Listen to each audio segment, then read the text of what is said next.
are generated from these character faces through a series of photographs with each its own specific purpose. We're not going for a pre-rendered approach. Like lots of games actually pre-render their scenes with very high bitrate, so you don't see that they're pre-rendered, but they're pre-rendered.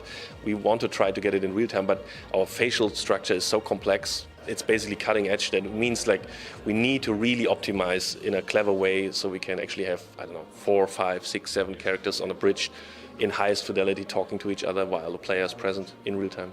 As we build the pipeline, the faster it's getting. You have your animation pipeline, you have your modeling pipeline, you have your conceptual pipeline, we have our facial scan data pipeline, we have our hair pipeline. So there's all these different pipes that kind of build this system that we use to actually get from the very beginning to the very end.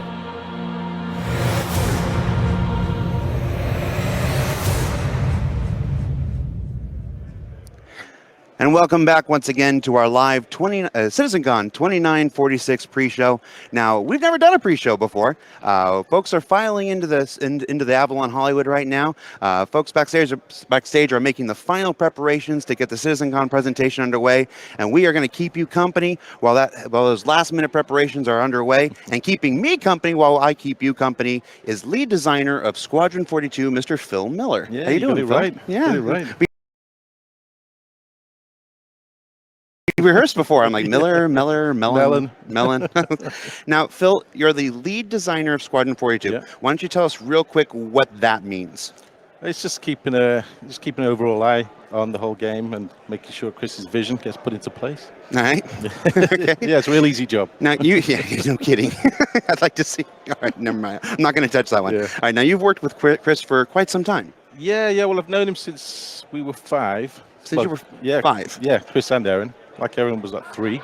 Yeah. And he went off to the States. Well, I did back in '86. I did a Strikers run with him on the BBC. Then he cleared off to the States. Then I kind of joined him for a while, then came back, then joined up again. We did Starlancer together. Then this came along. Now, if I'm not mistaken, it's not just you, Chris, and Aaron. It was also Nick Elms? Yeah, Nick Elms and his brother Simon. And his brother Simon. It's like the Goonies. Like Mancunian Goonies. Yeah, and all 5 of you are now working on Star Citizen and Squadron 42. Yeah. All right. So you've known Chris since you were 5. Yeah. You've worked with him on a number of projects. Yep. You know, how do you get to do you sorry, somebody's in my ear right now.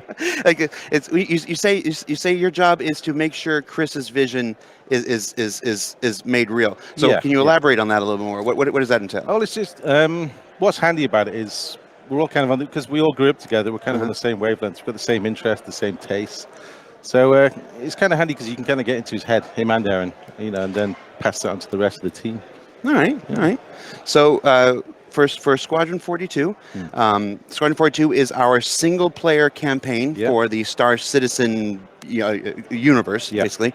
What can you tell us about Squadron 42? We don't want to do any spoilers or anything, but for those of us who may be tuning in for the first time, because a lot of people discover Star Citizen through these broadcasts. Why don't you give us just a quick, like a white paper, a lowdown on what Squadron 42 is? Come on, man. No, it's just the single player experience is just huge. It's kind of like Wing Commander, moved on. It's the next step. We're all in that mindset. That's what we want to. That's what we want to do. And it's just huge. It's insane. I was going to say, Wing Commander is the next step. It's more like, I think it's like Wing Commander with the next couple steps in many regards. So, the next mile. Gotcha. So, do you do any work for Star Citizen? Or does the work for Squadron 42 carry over into Star Citizen? Yeah, I stick my nose in on a few of the ship designs. The Polaris, that was one. Yeah, I had a hand in that. That was fun. That's one of the fun sides of it. You get in at the start. Gotcha. You work and go all out. All the crazy stuff you got to channel out and then. Right. And folks saw the first couple glimpses of the Polaris this weekend. I believe we'll see a couple more glimpses of the Polaris later on in the show. So with that, I'm gonna let you go. We're gonna throw it back down to Tyler Wicken, who's on the floor, and I believe he has a special guest. So Tyler, take it away, man. There you go. Hey everyone, so we're still in the lobby. It is crowded. People are piling in. I am here with none other than Captain Richard. So Captain, I was outside. I saw you at the front of the line. What time did you get here this morning? I got in at about 9:30, so that was about 5.5 hours ago. That is dedication. That is dedication. So I have a question for you. Where did you come from? Actually flew in from Washington, D.C. Okay, very cool. And so one of the questions I want to ask you is, what does the Star Citizen community mean to you? It's easily the best gaming community in the world. I have never felt like part of a community that felt more like a really huge family versus just something you kind of join in. As a Star Citizen streamer, it's been just a really hugely supportive community. So thank you to everyone for tuning in. No, that is beautiful. And so before we go, do you want to give anybody a shout out? Anybody at home that's watching? Hi Mom. No, but I just want to say thank you again to everyone who supports not only me but all the other Star Citizen streamers out there, and of course Squadron. Fantastic. So we're going to go ahead and shoot over to another video to take another look at a year in review, so check it out.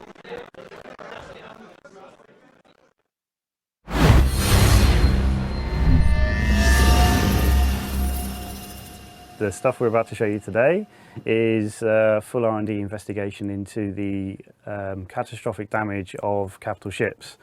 There's some very specific milestones and goals that we try to accomplish with this, because there is a high-level plan to have fully explorable dead ships, not only in space but also on planet surfaces.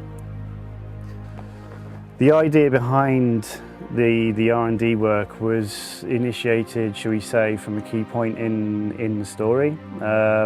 It was something that I wanted to kill two birds with one stone. So we know we wanted to achieve these things for the PU, and why not try and do the same for some parts of the story.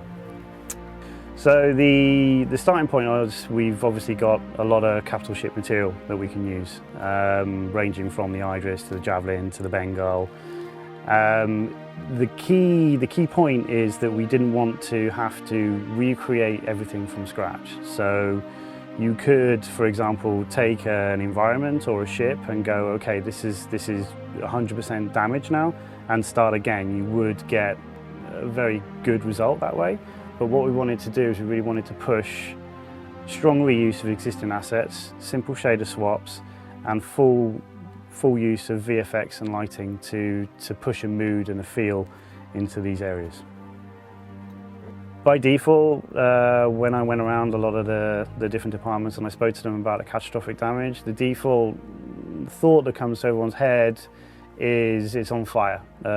Everything is burning to ashes, and no one can escape or get out or get in, and that's great. But if you study real-world reference, such as aircraft carriers, big ships in the ocean, oil rigs, they have very advanced fire retardant systems that's more than capable of essentially putting catastrophic fires out, so fire crews can get in.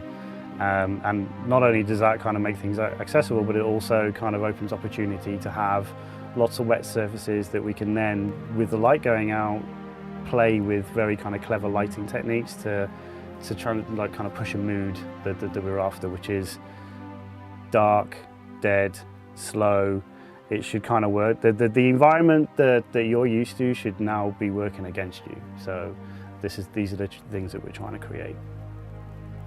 As mentioned, first we looked at a lot of real-world reference, such as oil rigs, large structures that can put themselves out, like aircraft carriers. Obviously, that's not enough. There's a wealth of films and reference that we can kind of look at and pull inspiration from. I'm lucky enough to have worked on some of those, so much like the Cap. But the real kind of mood and feeling came from a lot of kind of Ridley Scott stuff. And if the wheel isn't broken, I don't believe in fixing it. So we had a lot of inspiration from IP such as Alien, Blade Runner, all the 80s classic sci-fi films, shall we say. I hope that gives you an insight into the work that's gone into the R&D for the catastrophic damage effects. It's a huge collaborative approach between a lot of departments, not just art, but also Ali and his team and Mike and his team. with the VFX. Seeing everyone come together to kind of produce these results is awe-inspiring, and I hope you liked it. Hi. So for the last couple of months, the graphics team have been working on a bunch of features to improve the quality of the lighting, predominantly so we can get some better visuals in the down chips or the crashed chips. This mainly comes down to improving the particle lighting and for our VFX team, which we've added some volumetric features there to really make it stand out, especially when we've got all the fog and other effects going. And the other part of what we've been working on is to improve the bloom and lens flares to give a better glare when you look at these bright lights, which we get in these very dark and broken ships. When you think of a derelict or crashed spaceship, probably one of the first things you can picture is the atmospheric lighting, with shafts of light in the smoky, mangled aftermath. So it was clear that this would be an area of technology we would need to focus on to achieve that look. The first improvement we wanted to make was on the lighting of our particle effects. Previously, they had used their own lighting system, which didn't support many of the usual features of our lights. So for example, we'd be missing crucial shadows, or the brightness of the lights would be incorrect. The rest of the engine, however, uses a system called tiled lighting, which can efficiently cope with hundreds of light sources. And so we adapted this system so that we could use it on our particle effects too. And this really helped us tie the particle lighting in with the rest of the art much better. However, because particles are really just approximations of volumes, we decided to go one step further and apply volumetric lighting by sampling the lighting many times across each particle's volume. This gives every light the ability to cast light shafts within every particle effect. The other big change we've made is to improve our bloom and flare effect, which simulates the glare and bounces of light you get due to the imperfections within a camera or the human eye. There are generally two approaches to flares, artist-driven and procedural. CryEngine's base flare implementation is artist-driven and blends and distorts many textures on top of each other to create complex flares that can look great in the right conditions, but also aren't physically based and so don't simulate the actual light shape or respond correctly to other effects such as depth of field and motion blur. Procedural techniques, on the other hand, are generated by code purely based off the higher dynamic range image data, and therefore give accurate highlight shapes and respond to other effects as expected. However, procedural techniques usually look quite simplistic due to their cost. So we came up with an efficient method of generating physically based flares where each individual element can be customized to exhibit a wide range of physically based distortions and color shifts. Yet the whole system still runs faster than our previous system. So hopefully you can see the benefits of all the new tech, and hopefully it'll be with you soon in the next few weeks in the next release. I've been working on the sound design for the ambience inside the Idris. And specifically the last few days I've been working on the various damage levels across the ship. So from 10% damage right up to 100%. And today I'm going to show you the more extreme of those damage states, and that's the Idris on a really, really bad day. So here we are on the Idris, and obviously looking around, something pretty catastrophic has happened.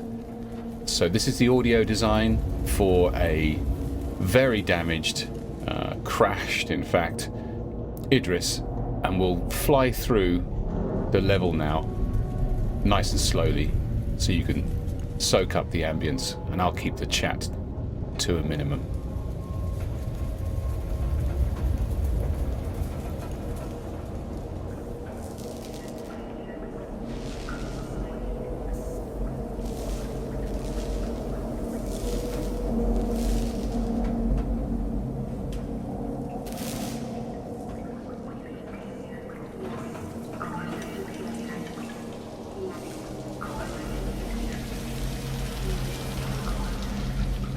Once again, with this version of the Idris, the emphasis has been on detail and creating a very positional 3D environment to explore.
And this approach of using hundreds upon hundreds of individual sound spots to create the audio environment does give you this sort of 3D positional thing, but it gives you a great sense of depth. And as you approach many of these sound spots, their character changes, they brighten as you get closer to them, and we bring in lots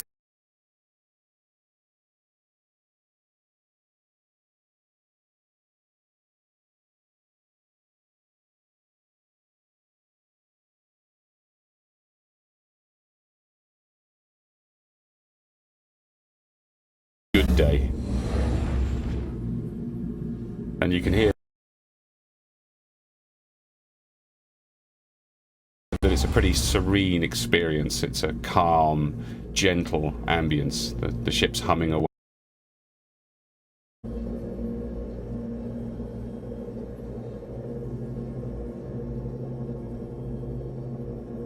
But as we start to bring up the procedural damage in the audio, things start to rattle and hum, and the ambience changes dramatically. The whole feel of the ship changes. Much more tension. These electrical boxes on the wall rattling and vibrating in different ways. Again, reflected in hundreds of sound spots across the ship that all have this dynamic character which morphs and changes to reflect the health of the ship.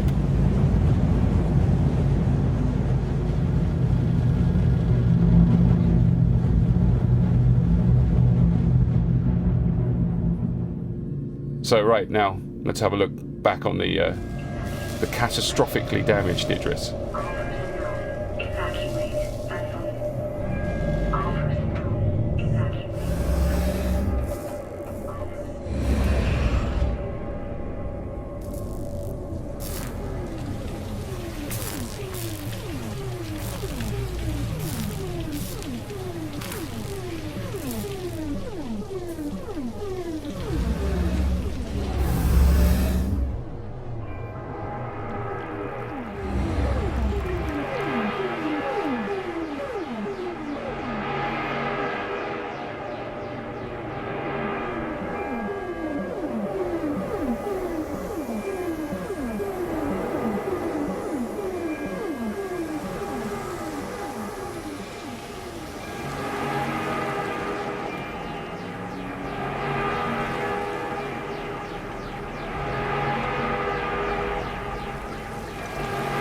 Let's take a quick look behind the scenes.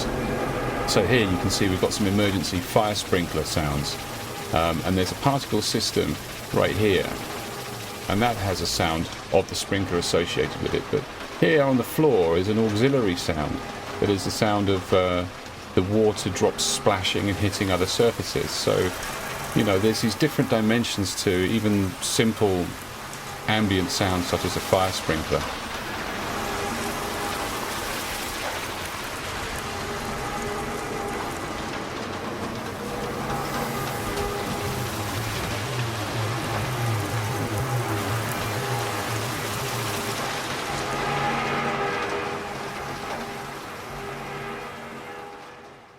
So hopefully that's given you a sense of what we're doing to bring the ship alive, really, and take our immersion to the next level. So yeah, thanks for watching.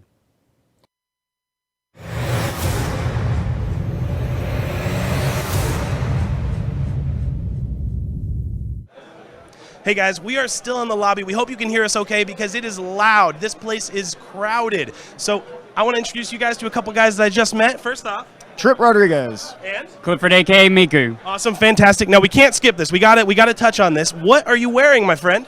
I'm wearing a costume that I put together originally for the 2014 Star Citizen event in Boston. This is the third event that I've worn it to. It was pieced together out of various different things I found on eBay over a couple months, and then had to do a whole lot of work to make it look like something it isn't. So I had a lot of fun with it. Melted down the goggles with a heat gun and warped them to fit my face, and the armor. I used steel spray paint and dry brush technique, and then made it look like metal, like the black had been worn away, which did a complete transformation to it. That is awesome. That is badass. Now, what I want to know from both of you guys, we'll start with you, Clifford. What does Star Citizen mean to you? It means finally being able to explore the vast universe I've always wanted to explore and find my fortune among the stars. That's beautiful. And what about you, Trip? For me, I think it's the same thing as a lot of us. It's the realization of that childhood fantasy of being in Star Wars or in The Last Starfighter. And for me, The Last Starfighter really resonates on Star Citizen because I've been playing space video games since I was, I guess around 10 years old. But this is the first time I'm going to be doing something that's so close to reality that it's the satisfaction of that fantasy, the level of fidelity. No, that is beautiful. And sorry, guys, it's getting loud in here. It's getting crazy. Let's go ahead and kick things off and send it upstairs to Jared. See you guys. Thanks, Tyler, and thanks, Trip Rodriguez and Clifford, a.k.a. Miku. We are back live at our CitizenCon 2946 pre-show here at the Avalon Hollywood, and joining me now is our Director of Community Engagement, Online Strategy, and Spaceships, Mr. Benjamin Lesnick. Ben, how you doing, man? Hello, I'm doing okay. I have a little beef with you, though. What? You just interviewed Phil Miller, and you focused on Star Citizen, not Privateer 2. Yes. Well, I don't have your predilection for all things Wing Commander. You are, without a doubt, the #1 Wing Commander fan in the universe, I suppose. But let's talk about CitizenCon. All right. We are here at the 4th annual CitizenCon. You were not only at the first CitizenCon, you were instrumental, along with Sandy Gardner, in the creation of CitizenCon. So why don't you tell us about how CitizenCon came to be? Well, I should stress that all of the good parts are Sandy. Absolutely, as is usually the case. Ever since the very start of their campaign, before we even launched the crowdfunding campaign, she was talking about, we have to do a convention like Blizzard does with BlizzCon, and so she was kind of hitting the CitizenCon drum every single meeting we had that first year. Meanwhile, Pete Mackey, our first hire in Austin, and we just really wanted to show the Wing Commander movie in 35mm at the Alamo Drafthouse, which is this incredible theater downtown Austin. And somehow our desire to get the company to have like a night where we did that meshed with Sandy's want to throw this event for the fans, backers, and it became the first CitizenCon. So we actually went. It was a 2-part CitizenCon. We kicked off at the Alamo. We did a presentation. Just boo, boo, boo, boo. They're booing down there. So I'm sorry. Continue. You're great. So we had the presentation just like this. We showed the Wing Commander movie, and then we had the fantastic night at this bar, the Hangar Bar, I think, in Austin. Right. And now the second CitizenCon was actually right here in the Avalon Hollywood. Right here at the Avalon, yeah. Although it seems a lot bigger now. Does it? Yeah, I was thinking it seems a lot more. I don't know, open. I don't know where to go with that. It seems exactly the same size as it was before me, but maybe I don't know. So Avalon Hollywood and CitizenCon 2940. I was supposed to say 2944. I'm totally in fiction here today. So the second annual CitizenCon was 44. This is 46. Yes. So the CitizenCon 2944 was right here in the Avalon. That was where we showed, if I'm remembering correctly, the very first approach to ArtCorp. Was showed at that CitizenCon. Sounds right. I got to be honest, a lot of these times I'm so anxious that I'm just backstage, like, nervously hoping it goes well, so I missed the actual presentation. Yes. No, that's me being up here, not back there. So yeah. So the second annual CitizenCon was right here in LA. Last year's CitizenCon was in Manchester. I didn't make it out to that one, but it looked like it was an incredible event. Under a Concorde. Yeah, they did it in Air Museum. It was a fantastic venue. Gotcha. And then at that CitizenCon, we showcased our first look at Squadron 42 with the Moro tour, stuff like that. And can I convince you to spill anything about what we're seeing this year? I can't spill anything. I mean, you should leave that to Chris Roberts, and I think we're going to see the next evolution of Star Citizen tonight. They've got a demo that. It's pretty incredible. I've seen it when it was incredibly broken, and it was pretty incredible. So just getting better. I saw it when we were doing the calibrations, and it was pretty amazing.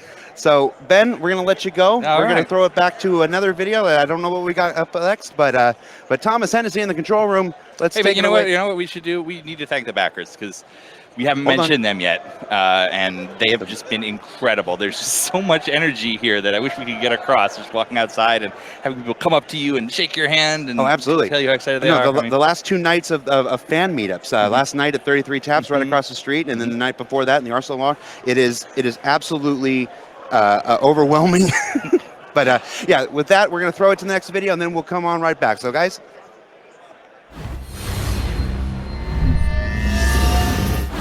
Yep.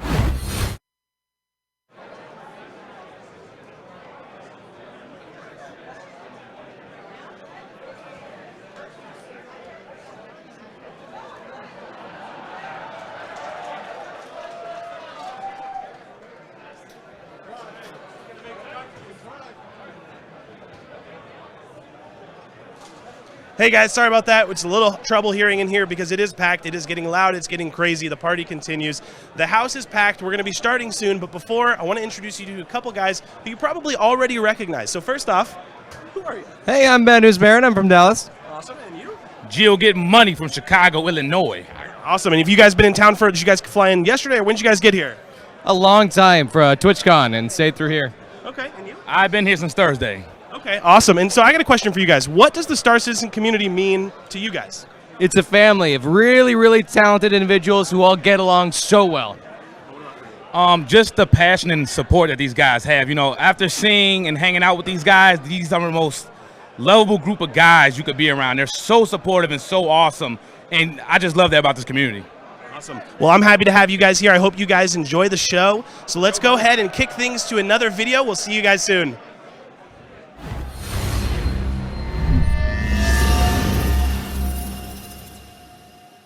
So the Dragonfly was basically, you know, a new category of vehicle for Star Citizen. We'd worked with small spaceships, one-seater, two-seater, multi-crew. The ships were just getting bigger and bigger and bigger, and that was working for the universe. But now with, you know, 3.0 coming up, and us sort of going planet-side, which was just shown in the demos, Chris really was pushing for a personal vehicle, basically, essentially a space motorcycle, like a space hog.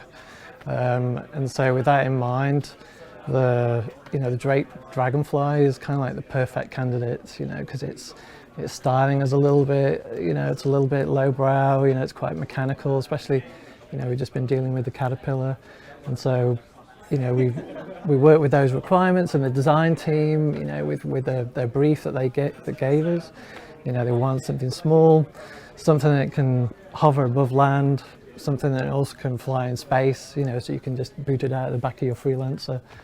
And so this was a lot of fun. So, you know, this was a brand new, you know, again, it was like carte blanche almost. And so this is always what us art guys want and what the concept guys want. And so you'll see today that, you know, through the process, how we've developed it.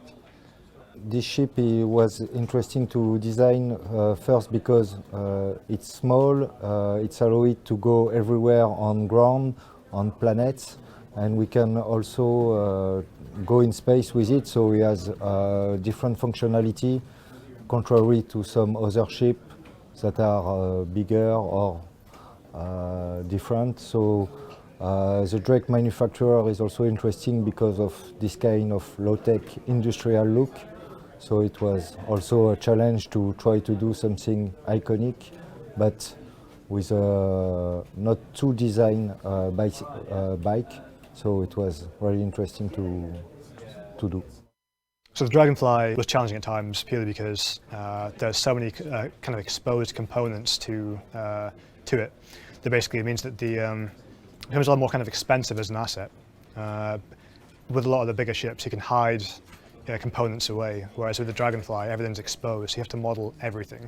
There's no smoke and mirrors here. Essentially, when I get given the model from the guys in the art team, my job is essentially to start breaking that down into the separate items, such as thrusters and all the general parts of the ship itself, such as the nose, the body, and beginning to break them to make them detachable and add damage effects and things like that.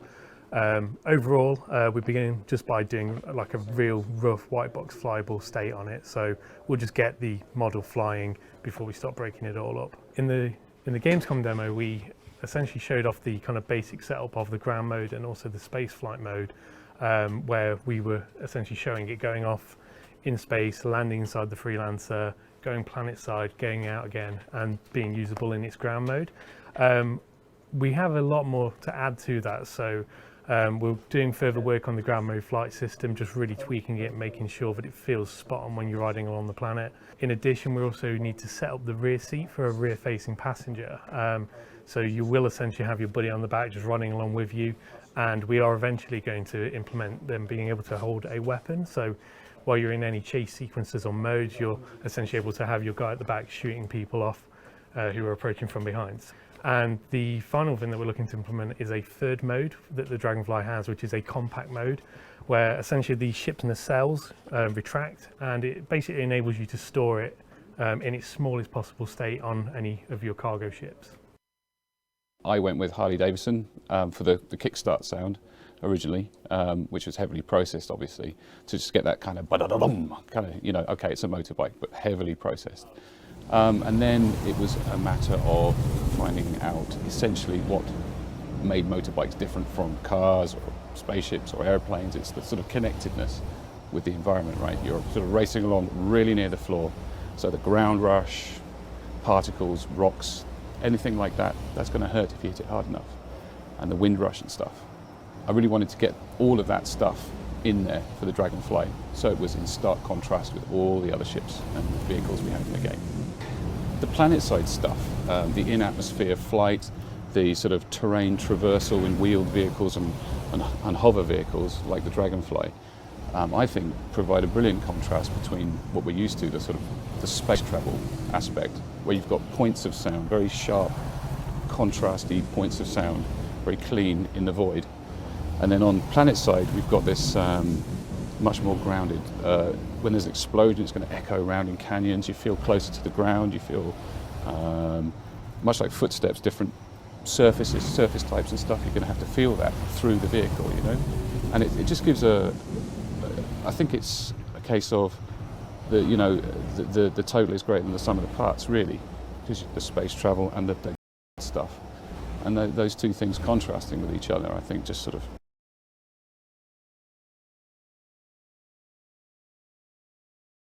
reinforce each other.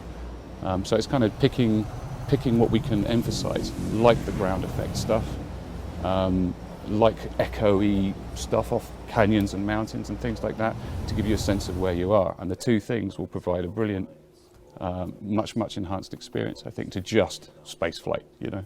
So I can honestly say the Dragonfly has been my favourite ship to work on so far, just because of adding new things that we've never done before in there. And I'm really looking forward to seeing our backers get their hands on it and do all kinds of crazy stuff while on planets.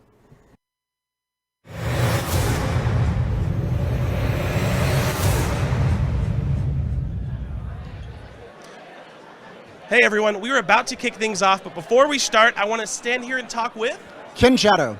Awesome. So tell me about what you're wearing. We've seen some cosplay here already today, but this is awesome. Thanks, man. I modeled the helmet after the medium pirate armor from the game. I used EVA foam to construct it, kind of on top of an armature, and the jacket I put together from some Goodwill parts, and I did an LED matrix on the back. Yep. It's hooked to an Arduino, so it's all programmable and everything, and I'm just super psyched for CitizenCon, man. No, that's awesome. No, totally, me too. I'm right here with you, and I think everyone else behind us is excited as well. We're about to kick things off. Is there any last-minute shout-outs you want to give before we send it up to Jared? So, Guard Frequency podcast. They're my homies, host on there every once in a while, great guys, and I made a card game in the forums, so check it out. Awesome. Can you put this thing on? That is awesome. All right, we're going to go ahead and kick things up to Jared Huckabee. We hope you guys enjoy CitizenCon 2946. Thanks, Tyler. Ken Shadow, one of our oldest backers. That's a fantastic outfit, Ken Shadow. That is cool. Thanks for showing up with that. We are back with our live CitizenCon 2946 pre-show. I'm community manager Jared Huckabee, and with me now is development director of Foundry 42 Frankfurt, Mr.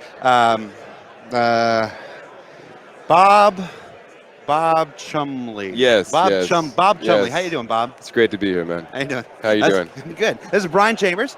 Brian, development director of Foundry 42. Yes. Now, you've been on many of our broadcasts, our weekly Around the Verse, our Reverse the Verse. You even did a 10 for the chairman, filling in for Chris Roberts once. But we have a lot of new viewers. The viewership of our broadcast tonight is through the roof. Some folks may not know who you are, so why don't you tell us in broad strokes, who is Brian Chambers, and what does the development director of Foundry 42 Frankfurt actually do? I basically run the show. I run the office in Frankfurt. So we started with a small group, we've built up a team, and I'm basically responsible to make sure that the office is running the way it needs to, development's running the way that it needs to. It touches all facets of development in Frankfurt. We have a large cinematics team, large design, large amount of core engine work, AI work, weapons work, so on. So it's keeps my hand full from, architecting out the space and building out an office to picking colors and flooring to using my 20 years of development experience on a daily basis. Now we just expanded the Frankfurt office. I was just out there in August, and you had knocked through a wall and you were ready to expand. Is that expansion done now? Just about. I think we're physically moved in there. They had a couple things left to do that were just cosmetic, but it was definitely it's functional. So the expansion, previous to expansion, we had 49 desks. Now it opens up to we could have up to 74 people in there. Oh, so, wow. yeah, and the head count gets us right about 74. When I map out really what we would like to have the proper coverage across all the disciplines, I say right around. We have a solid plan, but some of the flexibility I work with Aaron in the UK office very closely. And some of those positions, we actually advertise for both UK and Germany. Right. And so whenever we can wherever we find the best person for that discipline, we'll hire them there, and then we'll close it out. Gotcha. Right. So. Now, without getting too far into the superstructure of Star Citizen, Cloud Imperium Games is our U.S.-based development company. Foundry 42 is in Europe with offices in Manchester and in Frankfurt. Yep. You say you have the ability to expand up to 74? 74 people, and we're in the process of expanding not only your office but the Manchester office and our Austin office and the LA office. They've been moving desks in left and right. Absolutely. What are some of the things that the Foundry 42 Frankfurt office are responsible for? Now, I know a lot of studios, their areas of responsibility are quite broad. Yes, but what are some of the teams that exist in the Frankfurt office? Yeah, as far as teams, and when I say responsible, in the terms I say, we may have some of the leads and directors there, but it is really cross-studio development, right? So we have AI team. So we have our lead AI programmer, and we have a small team there, but we also have AI programmers in the UK and also in Austin, right? Yes. But when I say we're leading it up, that's where a majority of the team is, and that's where we're trying to push and get the most work done and scheduled. We also have a huge core engine team. They have a tremendous amount of experience working with the current technology that we have. So I think right now we're at about 9 people working on core engine. Okay. And that goes from rendering to procedural planet work to tools to animation programming and so on. We own all the cinematics for Squadron 42. So there's about 9-10 people there working on the cinematics. Large design team. Design team, though, they cross, basically they touch a bit of everything, right? From both system design and level design. We have the entire weapons team in Frankfurt, which is total. Just FPS weapons or ship weapons? No, it's both FPS and ship. Okay.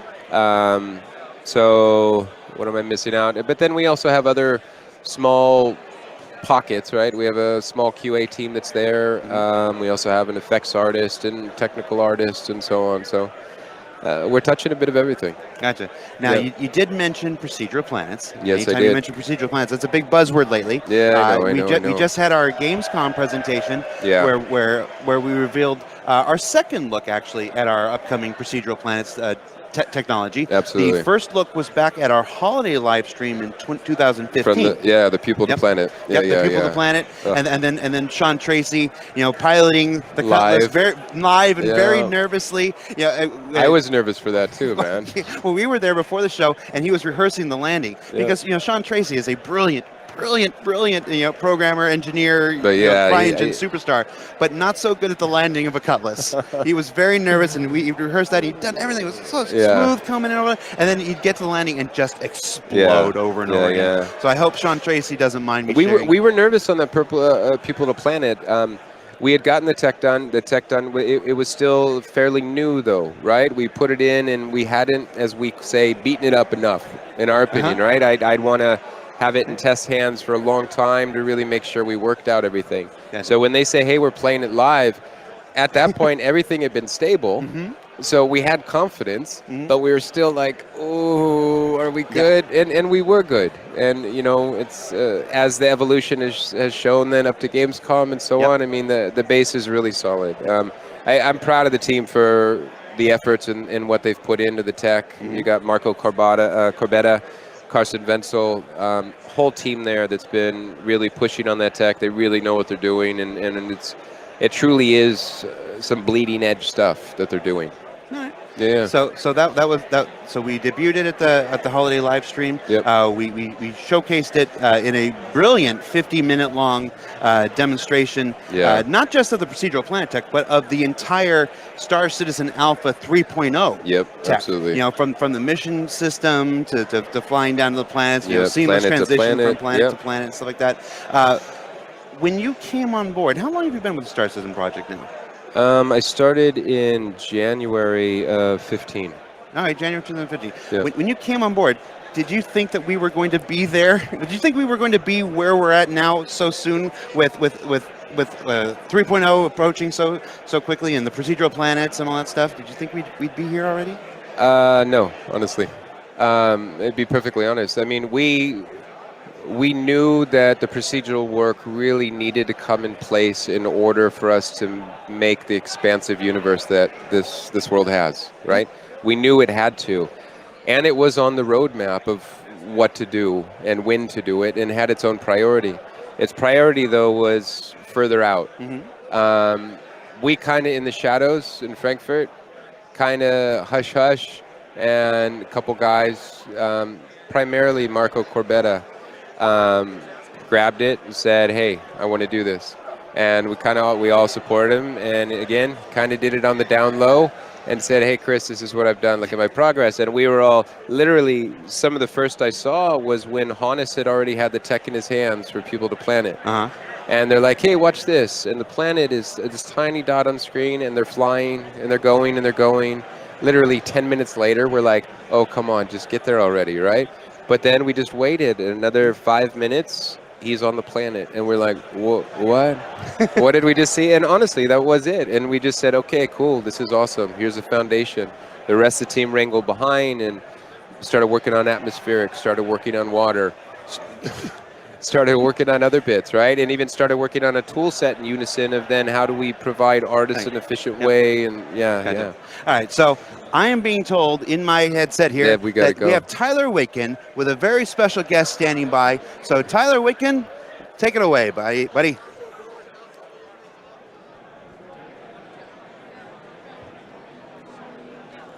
Hey guys, we are just moments away from the start of CitizenCon 2946. I just ran into this guy. This is Commander Shepard, 07, guys.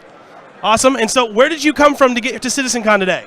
Tampa, Florida, flew in on Friday, and yeah, I've been here for 3 days. Okay, well, fantastic. Glad to have you here. So I got a question for you. What does Star Citizen mean to you? It really is the same vision that Chris Roberts has. I'm looking forward to it being the best damn space sim ever. So if I get to have that, you're the guy in Star Wars that gets to fly the ship and do the stuff, and that's it. I mean, it's the amazing sci-fi culture that I grew up with, and now I get to be that by playing the game. No, I totally am with you. That is absolutely beautiful. So before we send you off really quick, do you have any really quick shout-outs?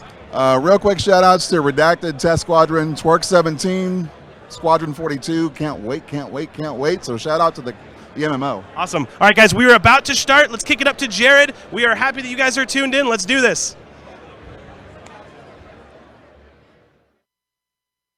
And we're back to the CitizenCon 2946 pre-show here at the Avalon Hollywood in beautiful sunny Southern California. And I am here with Mr. Bug Smasher himself, gameplay programmer Mark Aben. Mark, how you doing, man? How's it going? Pretty good. Now, we haven't had you on a live broadcast or even just an interview broadcast in some time because, somebody, got his own show every other Wednesday, well, Bug Smashers. When the streams are going, I'm usually in the back. Gotta get this working. Now, you're a gameplay programmer. Yes. That's your actual title. Folks in the community know you as a Bug Smasher. what exactly is it that you do for Star Citizen? It's more than just finding bugs and fixing bugs. That's just the thing that we put on, the Wednesday TV show. But why don't you tell us real quick, what is it that you do for Star Citizen? What is it that you What do you do do? What do you here? do? What do you do here? This is actually, I meant to say, this is your yearly review, actually. Oh, okay. So what do you do for Star Citizen? In that case, I do everything. No. I do all sorts of things, mostly on the gameplay level. I work with designers. They have some crazy system that they want to get in their head. They know how it works. And then I have to take that and figure out how to get it into game code that will work in real time. My main thing that I'm working on now is the whole Item 2.0 system. All right, and what can you, for those, again, we have a lot of viewers who have never tuned into Star Citizen before, who are discovering Star Citizen for the first time. What is the Item 2.0 system? So the Item, so I should go with the original system, Item 1.0. It's basically, we were utilizing Crytek's original item system. It works for that game. It did all the updates, it did all this stuff that we wanted to do, but it's very bloated. It won't work in a multi-threaded environment, and it's over complex for what it does. It's also very hard to add new things without a developer spending a lot of time. Okay. So with Item 2.0, we said, let's just get rid of that system and let's build our own infrastructure. Something that will work with Star Citizen, something where we could have 30,000 items that are updated only when needed. Gotcha. Just, do a batch update where they update here and here, not stall the main thread. We could, the main thread is doing something here, and then we could go update stuff in the background, and you'll still see the same stuff. It's just now you have better FPS. Gotcha. And it's not just optimization. Item 2.0, it allows us to have crew stations that can talk to each other. Your information seen over here. I mean, Item 2.0 enables all kinds of stuff within the engine. Well, it's also, like with the old system, you kind of had to build every bit of logic, and if you wanted to use this piece in that part, you'd have to copy and paste it into there, and it's just a headache. So what we've done with Item 2.0 is build everything into these things called components. So we have a component for animation, a component for physics, a component for interactions. So all designers have to do is go, I want physics, I want animation, I want interactions, stick them on this item, and they can determine how it works. So if you want to build like a station, you get the physics and all that stuff. You get maybe the gameplay logic that controls what the station does and how it controls things. And designers just literally grab pieces, and then it just works. All right. Yeah. All right. So your Bug Smasher show, the episodes are only 20 minutes long. And you show us, you're only 20 minutes long. But I mean, it takes a lot longer than 20 minutes to fix a bug. Oh, we film for like 30, 40 minutes. Okay, but when you start the film, do you actually have the solution to the bug already in mind? I mean, you're not figuring it out live on camera. You're cheating. Well, these are That's what I'm getting bugs at, Mark. that You're are cheating. I cheat because these are bugs that are already been fixed and into the game. All right. It's more or less describing the problem and the solution to that. Things to actually fix in real time, they could take 5 minutes. Oh, it's like, I know this is what it is. Or it could take a week, a month, because you don't know what's happening. You could have something that has bad data over here, and you're looking over here, and it's like, what's going on? Why is this getting affected? And then you find it here, and it's like, what? And then, you're trying to piece together, build the logic, and it just gets crazy. But the reason why they call me the Bug Smasher is because in the original release, I had no CryEngine experience. And none when I started on this project. Okay. So we had to get like all these things, and things were broken, and I didn't know any of the systems. So I was like, just give me the bug, I will dig in and find it. So I would spend hours figuring out how things would work, and that's how I learned the engine. and on our dime. And yes. All right. Well, I think it's worked out. We love having you here. I love it. And we love the Bug Smasher show that comes every other Wednesday. So with that, we're gonna let you go, guys. We are still proceeding with our CitizenCon live pre-show, folks. Things are just getting underway. I'm hitting my ears that we're close. We're getting closer. But right now, we're gonna throw it back down to Tyler Wicken on the show floor with another special guest.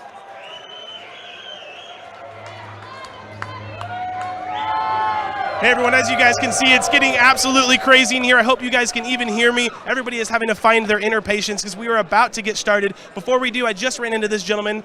Gray-headed gamer, what's up, everybody? Hey, gray-headed gamer, how are you doing today? Absolutely fantastic. Awesome, and so are you in an organization? Yes, I am. Galactic Callers Guild. Wish you guys could be here, but you're here in spirit. Yeah, awesome. Is there anything else you want to say to them at all? Oh, man, it's super exciting. I'll post as many pictures as I can, but make sure you guys are ready for a great stream next Saturday. Awesome, and I understand that you're actually a streamer, yeah? Yes. Moved from YouTube over to Twitch. CryEngine got a little more difficult as the game progressed, so we stream Saturday nights. Great show. Just get together with the community because that's what it's all about. Give away ships, talk to content creators, and have a basically a good time and have a few beers. And yeah, go ahead. Plug the channel. Where can people find you at? That would be twitch.tv/grayheadedgamer. Gray with an A, not an E, because we're American. Awesome. And Saturday nights, midnight Eastern time, Not So Sober Saturday. Great show. Awesome, fantastic. So one thing I want to know from you, what does the Star Citizen community mean to you? There's so many people here, finally getting to put faces to so many names. It's absolutely beautiful. What does it mean to you? Well, I tell you, it's passion. This community is unlike any gaming community I've ever been involved with. You can't go to an event like this and not feel welcome and like a family almost. And that's where even, I think most of us that do stream, we do it just for the community. We don't do it for ourselves. We don't get sponsored by the company or Twitch or anything. We're doing it because we love the community. Yeah. So it's an absolute joy. I just want to hug you right now. Can we bring it? That's hug great. It out, man. That's great. And so we're gonna go ahead and kick things up to Jared. Guys, everybody here is just as ready as you are. Everybody's excited. Everybody's hyped. Let's kick it up to Jared. Thank you. All right. Thanks, Tyler and Gray-Headed Gamer. Thank you so much. We are back with our live CitizenCon 2946 pre-show with Senior Writer. Hello, Senior Writer. Why, Will hello. Weisbaum. How you Yes, doing, man? it's great to be here. CitizenCon 2946 or 2016 outside of lore. No, 2946. We are strictly in lore. We're all about the immersion. Come on, man. Come on, it's all about the immersion. so Senior Writer, not just on Star Citizen, but on Squadron 42. On the entire project. On the entire project. So what does a Senior Writer do? Like we have a lead writer, that's Dave Haddock. Yeah. And we have an associate writer, that's Adam Weezer.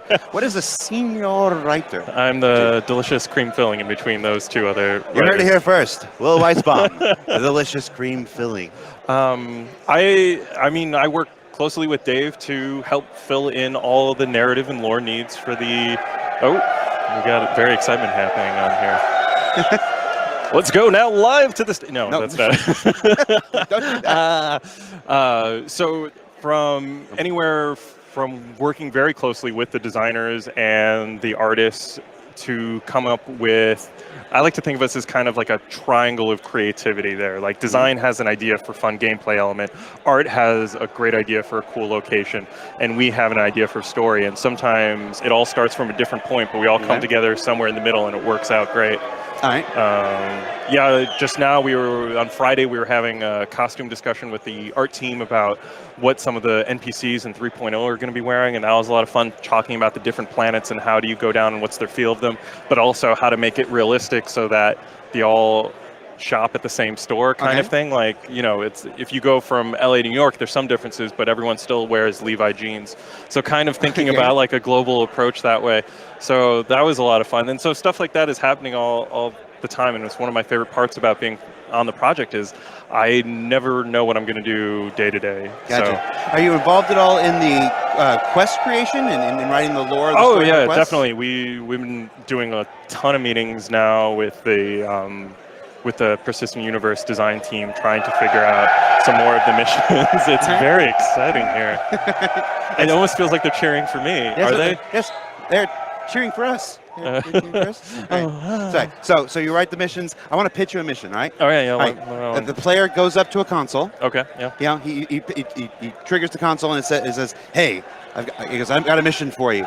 I've lost my keys. I don't know where my keys are. Could you find my keys?" And it says DL. And you accept the mission. And right there on top of the mission terminal are the keys. The thing goes, boop, they're right there. And you just grab the keys, and then you turn it in, you just drop it in a slot, you complete the mission, entire mission from getting it to fulfilling it to turning it in, all right there at the thing. You find my keys. Can we make that happen? Yeah, that sounds great. No, that's in. Right. I've been pushing to allow you to work as a singing telegram in the universe. I think just to have like Hello, a birthday my baby. wish. Hello, my honey. Just to have to Hello, go my somewhere. dog. Yeah. All right. All right. All right. So let's see if we can throw it to Tyler Wicken here. I understand Tyler Wicken's got another guest down on the show floor. Hey, Tyler, take it away.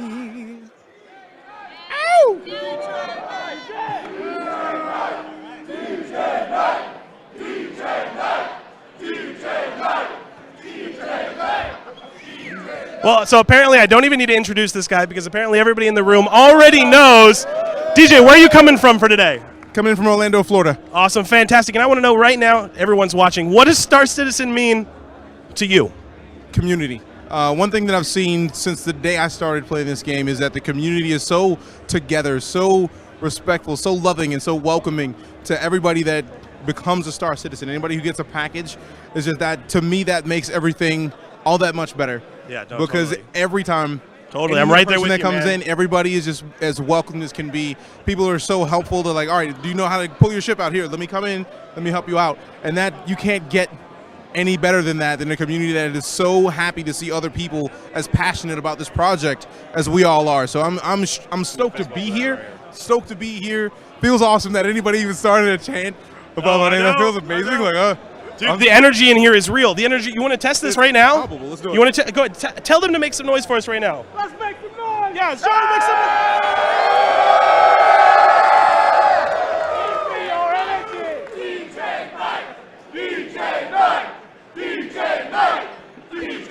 All right, guys, we're gonna go ahead and kick it straight back up to Jared Huckabee. Thanks, guys.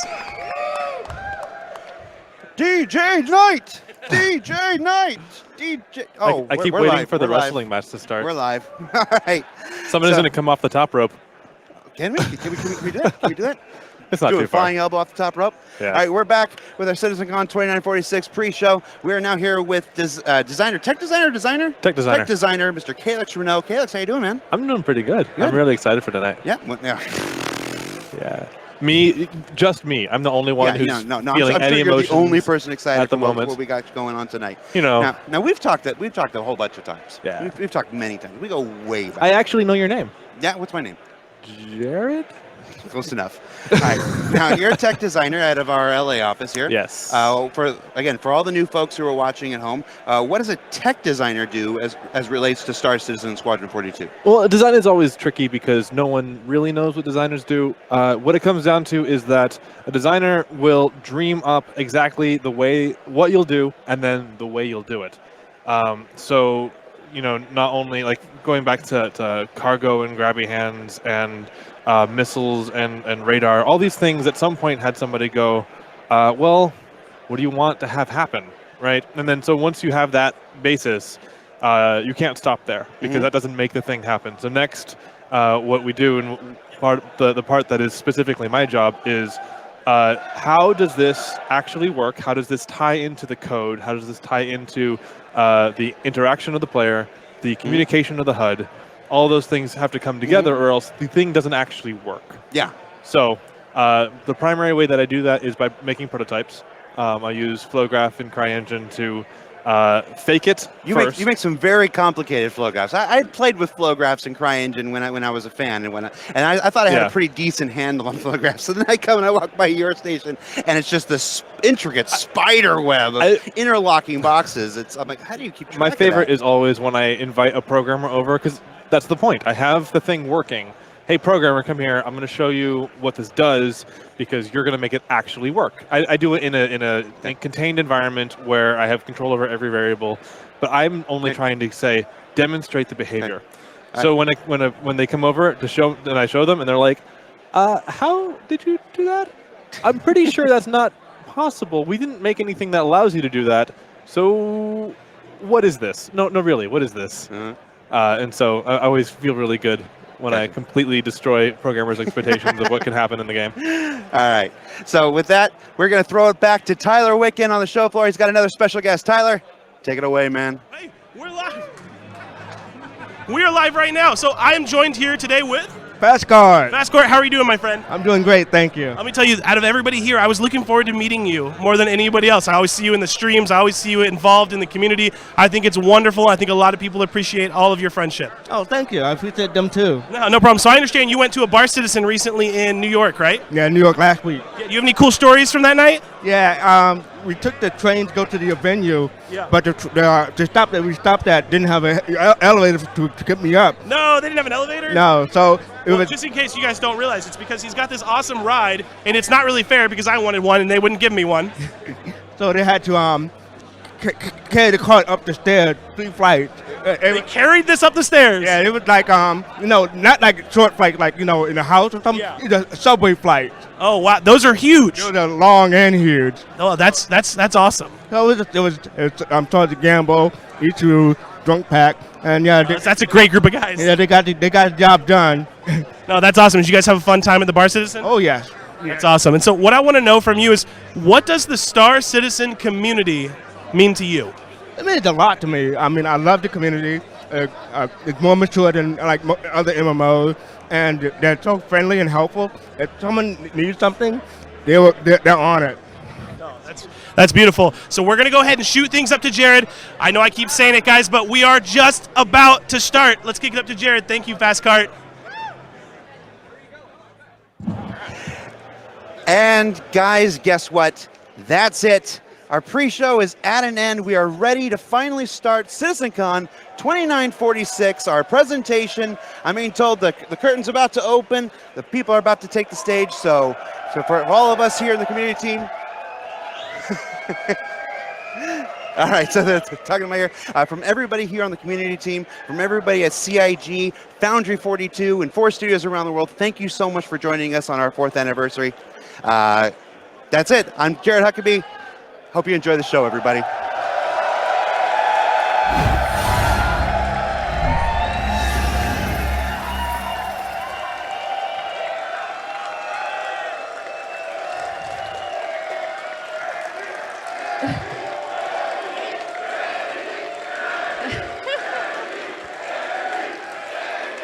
Good afternoon to everyone here.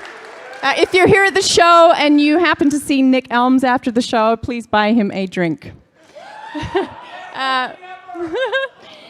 afternoon to everyone online, or good evening, or good morning tomorrow. I think that about covers everybody, seeing as we have everybody across the globe. Thank you all for joining us here, and welcome to CitizenCon 2016.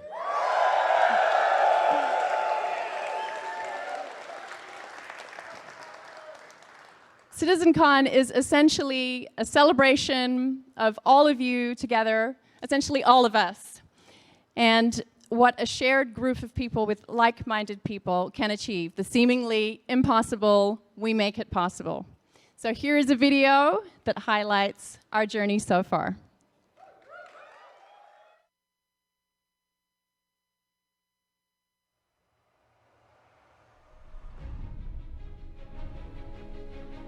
My name is Chris Roberts, and I would like to build a universe with you. Before even the campaign, before even Chris's GDC announcement, he had this idea of like wanting to create a place, because he knew that there was going to be a long time in development from the crowdfunding to the actual release of the game. And so, foundationally, very early on, wanted a place for the backers and the fans of Space Sims to be able to get together and talk and share stories about games that they love and talk about stuff. The haven, to find kindred spirits who share the same love. The Star Citizen community means, pretty much everything to me. That was why I got involved in this project. And it's what energizes me, everyone I work with, I think everyone in the company. I really always wanted to build a game that sort of put me in one of these worlds and let me adventure, but I wanted it to be in a way that I sort of went around and really felt like I was in the world. And so up until then, that was sort of the things that I sort of felt had been missing from a lot of games. Chris had this really big vision for a big world, and so while he was still creating that, we were creating the community website, and we were interacting with all of you guys, and it just kept building and building. The community that Star Citizen has developed over the past 4 years has devoted thousands of hours into making sure that Star Citizen becomes the best game it can possibly be. It really proves what we can achieve without a publisher. You've got that brilliant, like, immediate communication, like, back and forth. The backers and the subscribers are with us, so they're not in studio with us, but we really feel that they're with us. And it's been fantastic. You know, it shapes what we're doing every day. You know, people look at it, take note of it, and you know, everybody's opinion matters. We read the forums, we read the comments, and that feedback is also felt. Just from them playing, that's giving us a tremendous amount of information. You're sort of sharing stuff almost daily and getting feedback, and you're riffing off what people are sort of responding to. And I think there's an energy that comes with it. You know, they're waiting for cool stuff from you, their hopes and dreams are with you, and you kind of want to not let them down. We just want to make the best game we can. We want to make something which has never been made before, and we're not prepared to compromise that vision. This is the fourth CitizenCon since we launched in 2012, and it's quite a great opportunity to reflect for a second how far we have come. We started out with 12 people, Chris, Sandy, myself, Ben, and a few other volunteers. After adding Los Angeles and Austin, really ramping it up in 13, we added Manchester in 14, we added Frankfurt in 15, and now we are at 360 developers and support staff in all these locations, all thanks to the community having given us this incredible opportunity. I'm not aware of any other area, whether it's in games or elsewhere, where this has been done and where an organization like this could be built strictly on the basis of this fan and community support, and it's just absolutely great. We do events with the community all the time. Backers are there, they're hanging out with us. They're telling us how excited they are about what they've just played, how excited they are about the work we've just done, how excited they are about work that they've seen partway in development, right?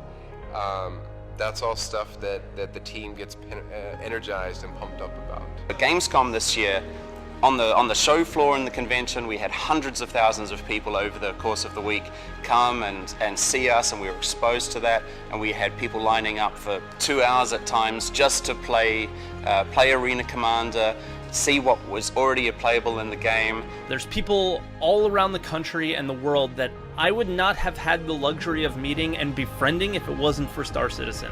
As I followed the game, as I brought it into my streaming career, and got to meet the community, all of it just kind of kept snowballing. To me, Star Citizen means freedom. Freedom from publishers, freedom in gameplay, freedom for many to live in an online universe they have been wanting for decades.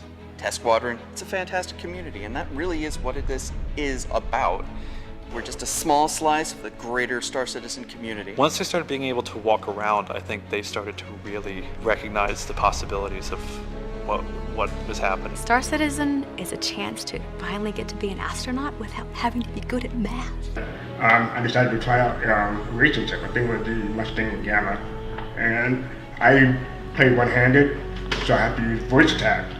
And it took me a while to get used to it, but eventually, like by the 5th or 6th lap, I was getting the hang of it, and it was really enjoyable.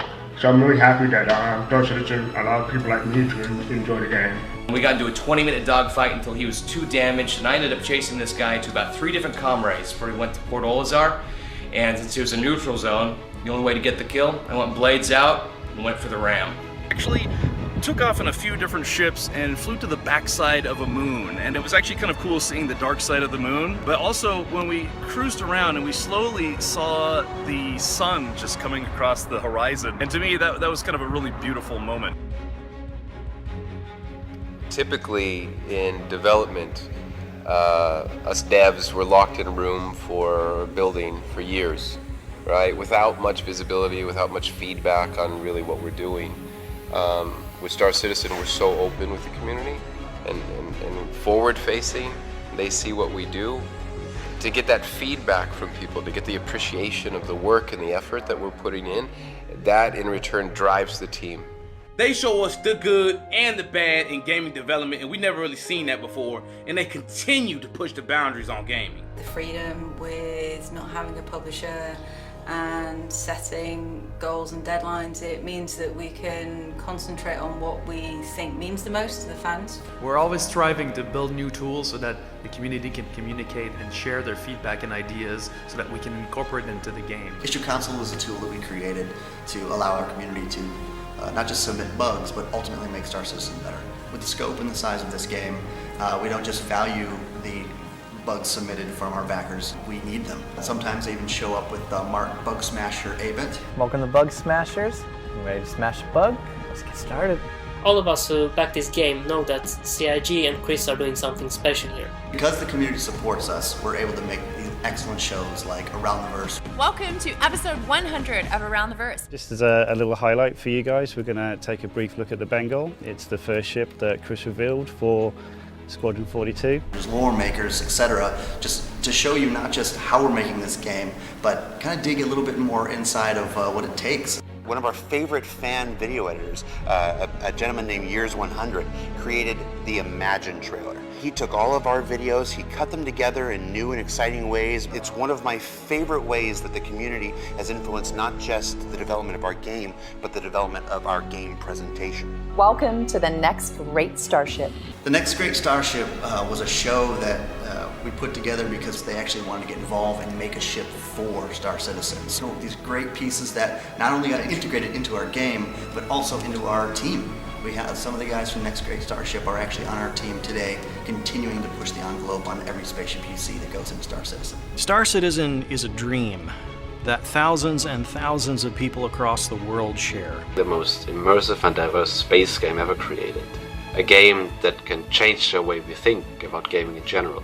Everyone has given their thoughts, everyone has given their ideas, and everyone is so friendly. I would like to thank all of you guys, everyone, potential backers, fans, everyone for the incredible amount of support, because we couldn't have done it without you. I want to thank the community. You have made this job so rewarding. You have made Star Citizen so much better. When Star Citizen launches properly, like what someone would consider a commercial release, we're actually, by the time we get there, we know we're going to have millions of people there excited to play and be part of it. And I think that's a massive benefit of being open and doing what we do. Star Citizen is, and always will be, more than a AAA game. So much more. Please raise your hand if you have made at least one heartfelt connection with another human being while being part of this project in any shape or form.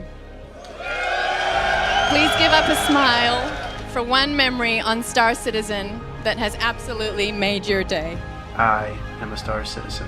I am a Star Citizen. I'm a Star Citizen. I'm a Star Citizen. I'm a Star Citizen. I'm a Star Citizen. We are Star Citizens. I am a Star Citizen. And I'm proud to call myself a Star Citizen.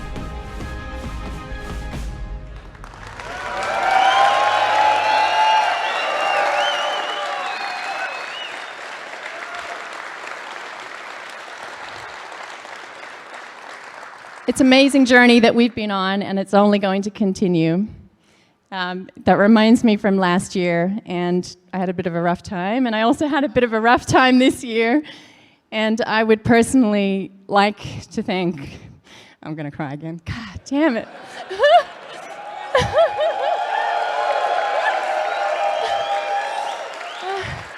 I would personally like to thank all of the community, because if it weren't for you all, I don't know how I could do my job.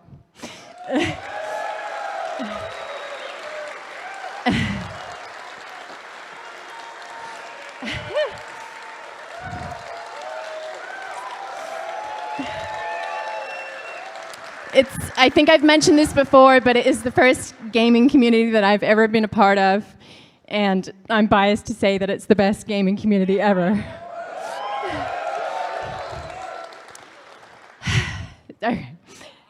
Okay.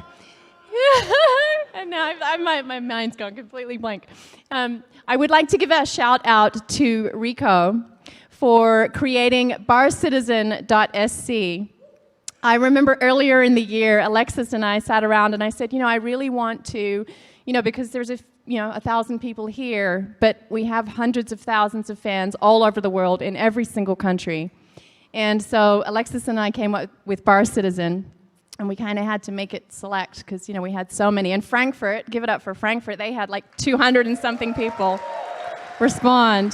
So we had to do 3 Bar Citizens. So Rico has created barcitizen.sc. Within 3 weeks, we've already had 27 Bar Citizens around the world. some of them going on tonight. So if you'd like to attend one of those or host your own so that everybody around the world can hang out together, then check that out. Oh, no, okay. Sorry. Oh. In other community news, the referral program that we launched last year, we've actually had 2 fans who have got 1,042 new backers into the game.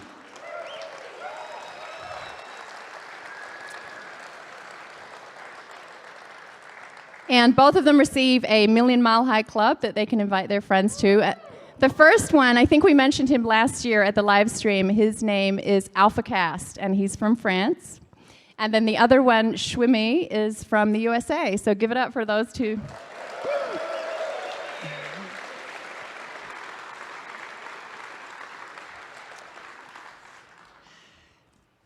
Before I hand over to Chris, I would like to thank all of our volunteers. Where are our volunteers? Can you raise your hands?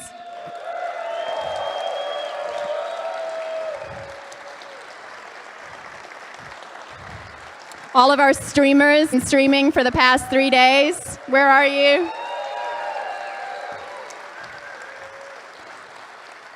And then an appreciation for all of our staff who have been working around the clock. Chris, would come home pretty much most nights this week at 3 o'clock in the morning, and I'd ask him how it's going. So, yes, exactly. So props to all of our staffs and our contractors from around the world. Your support, and support from all of you fans basically encourages us to keep raising the bar. And so now, without further ado, I would like to introduce Chris Roberts.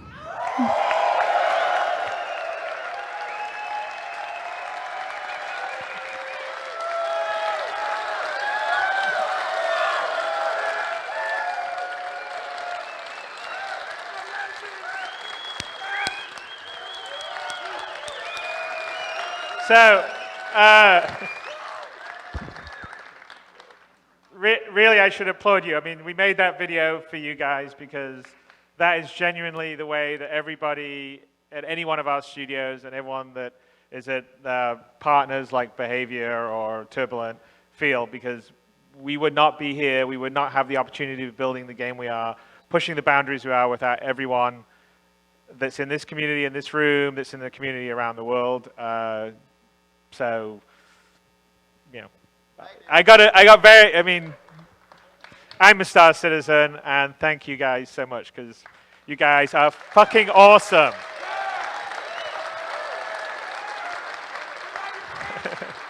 I love you guys, and I'm pretty sure everyone else that's working on this game loves you guys. So you are our secret sauce. You are what makes us go. You make it easy to work hard, because there's a massive amount of people out there that love and are excited by what you're doing. And that is, if anyone does anything creative or actually doing anything, that is really important, and you give us that. So thank you so much for that.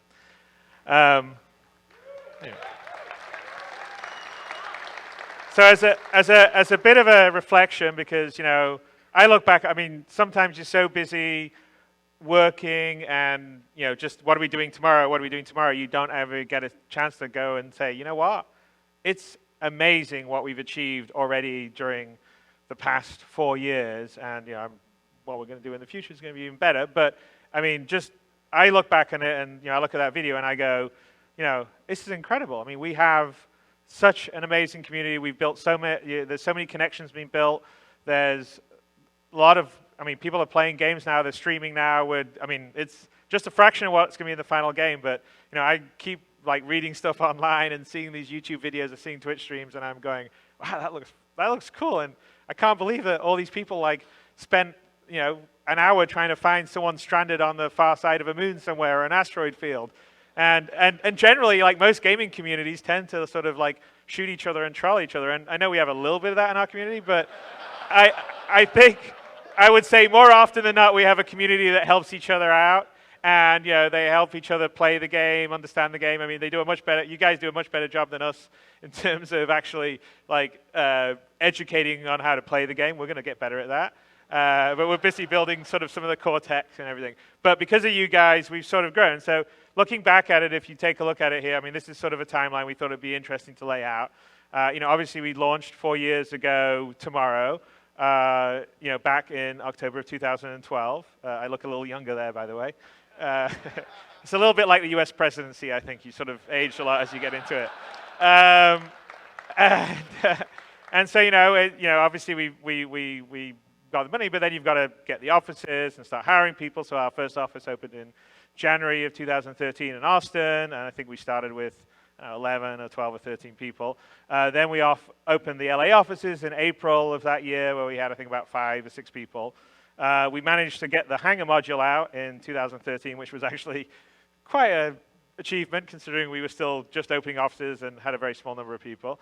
But that was, the GamesCon at 2013, which I think would always be a very special memory for me, because it was our sort of first event with all you guys in person, and it was pretty amazing. But at the end of 2013, we had 48 people, which is a lot less than we have now. Let's see if it moves. I know.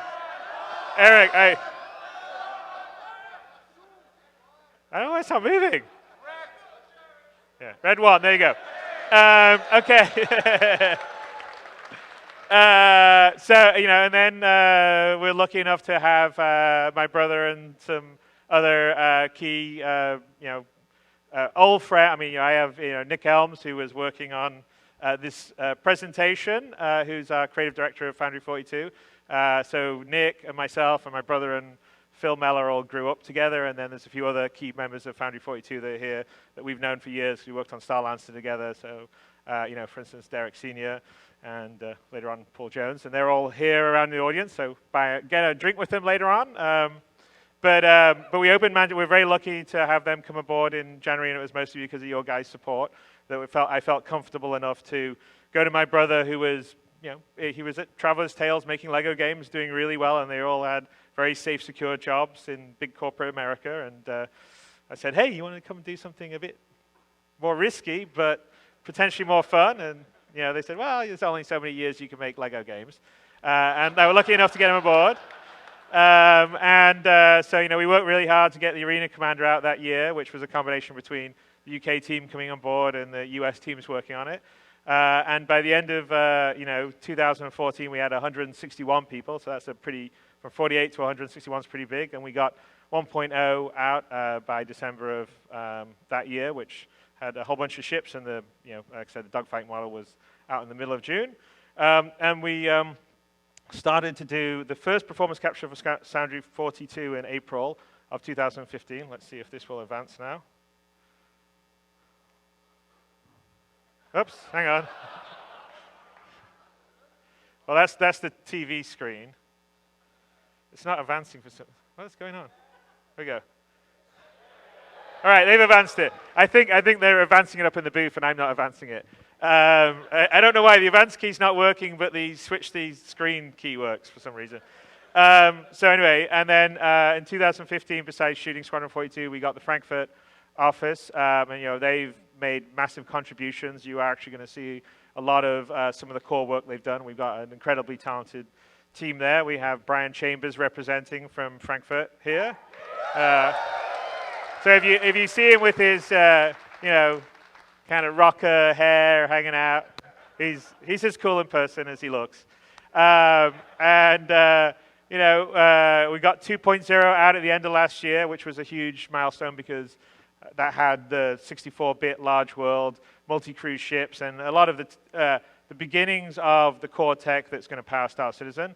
The end of last year, we had 258 people, again, because of you guys. And interesting enough, Manchester, so our Foundry 42 officers become the biggest and still ends up being.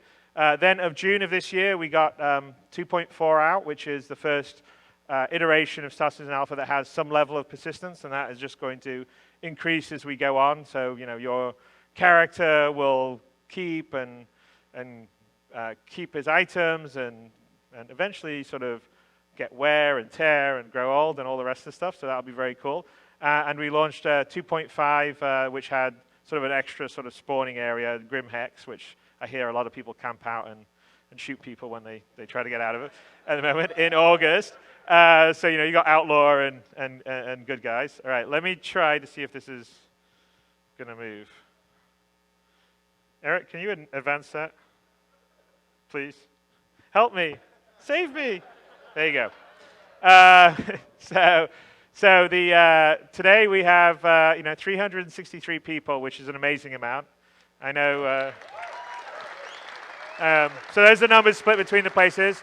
This is all because of you. We are entirely crowdfunded, and it's your guys' enthusiasm and support, and everyone out there that's watching this, and everyone that's backed the game, that are enabling us to basically build this game of definitely my dreams. I think most of the developers working on it, and I'm pretty confident your guys' dreams, in a way that we're unfettered and we're trying to just go for it. I mean, to quote Shia LaBeouf, which I'm, just do it!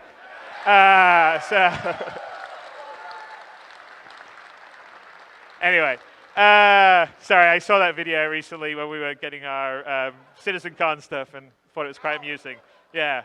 I won't do the rest of this stuff where you get kind of a bit crazy and look around, but anyway, but that's because of you guys, and I think that I said that when I started this. The community is the core of what makes Star Citizen go. It's what makes us special. It's in the DNA from the very, very beginning of the project. You saw in the video, Dave Haddock, who's been with us from the very beginning. Before we even announced Star Citizen or Squadron 42, we started with a website which was basically, hey, if you love space games, you love PC games, at that time, no one was paying any attention to that. No one cared about it. Now, obviously, if you take a look, everyone's doing it. It's trendy now. You're a AAA game.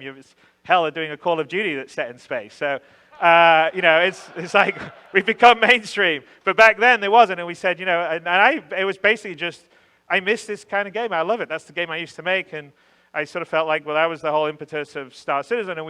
And we started with saying, well, it's about the people. And I looked back on it, and I looked at what I saw with WC News and the fact that we're still a community that was passionate about Wing Commander long, long, long after the last real Wing Commander game had sort of come out. I mean, it's sort of a dormant property sitting at EA, and I was like, I love this stuff. I think other people love this stuff, and we started with a site, and we had 30,000 people sign up before we had even announced Star Citizen, and 10,000 on the first day, which was amazing. But the key was that the DNA of the project started with the community, and from day one, we've always tried to do that. And I think if you look at where we are and what we're able to do, I think that is 100% due to the community. And so one of the segue for that would be here. Oh, that's finally suddenly one, unless Eric's really good at hitting a button when I hit a button. You guys have always been in the community, right? You make what makes it special. And it's a very different way, I think, to make games. And we've always focused on creating tools to do that. So, like even where we couldn't have friends or you getting together necessarily in the game, we created organizations for the website and ways that people can be discussing on forums and chatting and all the rest of the stuff. And it's important to us to have the ability for you to not only interact in the game, but also interact outside the game and create connections. And I think you could see from the video, and I know you guys all have stories. I mean, I'm amazed. I see everyone with their organization. Everyone's got their own organization custom shirt, and they get their own get-togethers, and there's deep lore and history behind a lot of stuff. And I mean, I'm just blown away by it, and I think it's fantastic, and I think it's really key. So for us, it's very important to put the tools in the hands for you guys. So, Eric, I'm pressing a button. Make me look good. No, that's not the right one. All right, back. All right, okay. So I guess there's in the. I thought I had one more card here, but I don't. You can tell that the PowerPoint crashed. That's why we were a bit late here. We were trying to get this done, and I didn't get to do a proper run through.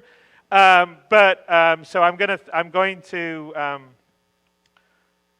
hand you over because I think I had a lot of questions, say at Gamescom, about what's happening with Organizations 2.0, and there's a lot of different stuff. So we've actually thought about it long and hard, and we sort of decided that even though we'd said we were going to do this thing in typical Star Citizen fashion, we need to do this thing.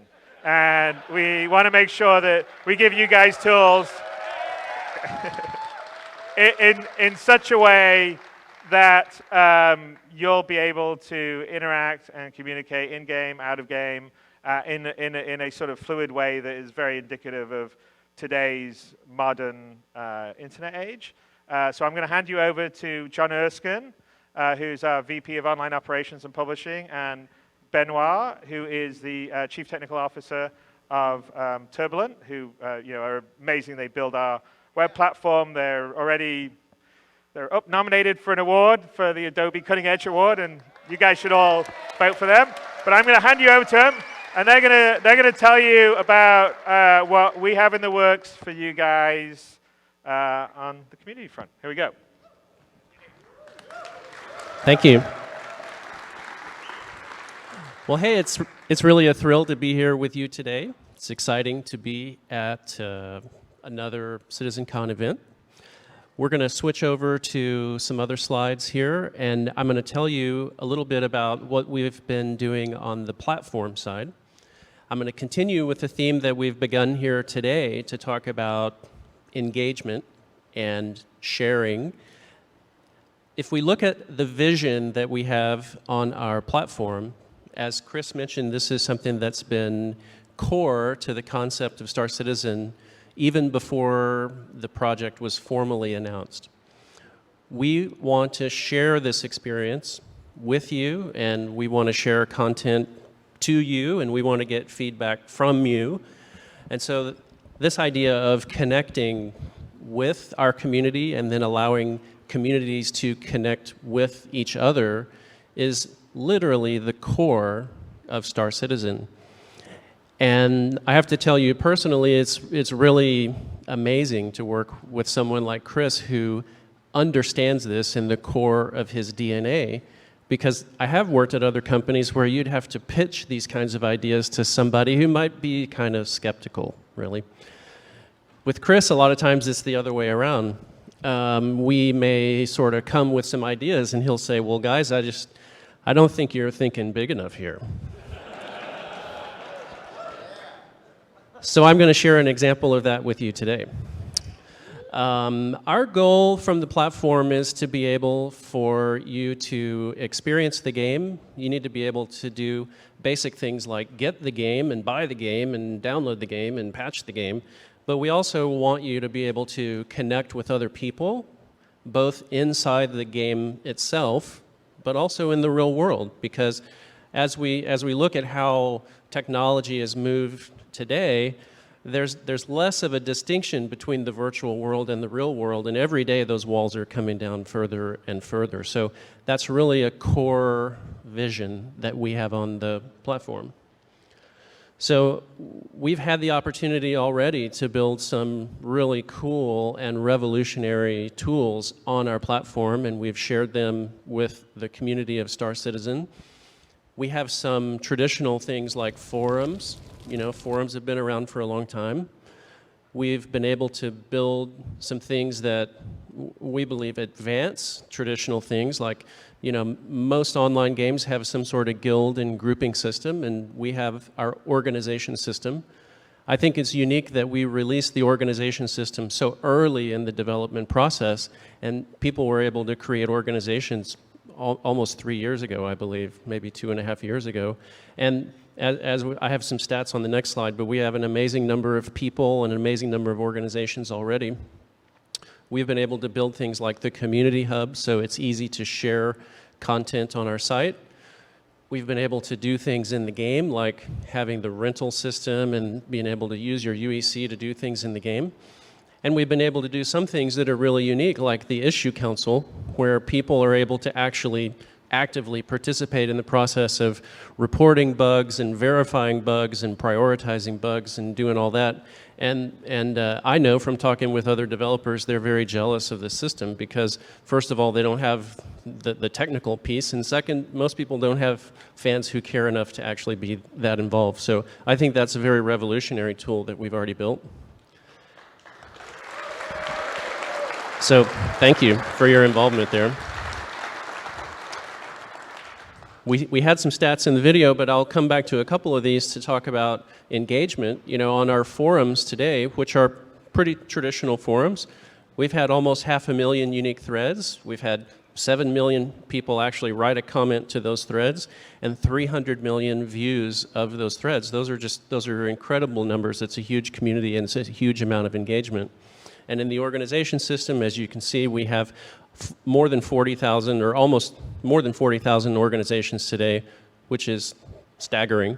And almost 200,000 unique people are members of organizations, and many people are members of more than one organization. So it's very, very interesting, and it's a very, very, very powerful message that people are incredibly engaged in the tools that we've built.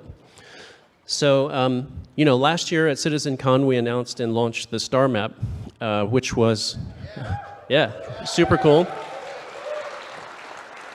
And like I said, that was a good example of how we sort of gave people an opportunity to vote on things that they thought were the biggest priority. And we had some ideas about what we wanted to build. And star map wasn't necessarily at the top of our list, but it was at the top of your list.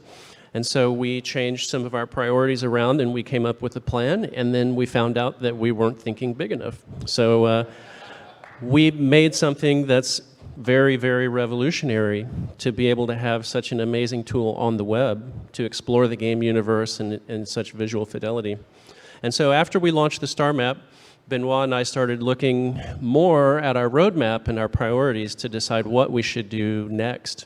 And we had some ideas about an evolutionary advancement to some of the systems that we have today. And in January, we presented some of our plans to Chris. We really liked the plans, and we talked about it more with Chris, and he said, well, I don't think you're thinking nearly big enough. And so we went away and we sort of digested this feedback, and Benoit and I started to think, well, with this much blank canvas, what would we do? And so I'm thrilled to turn it over to Benoit today, and he's going to tell you what we've been working on since the second pitch to Chris.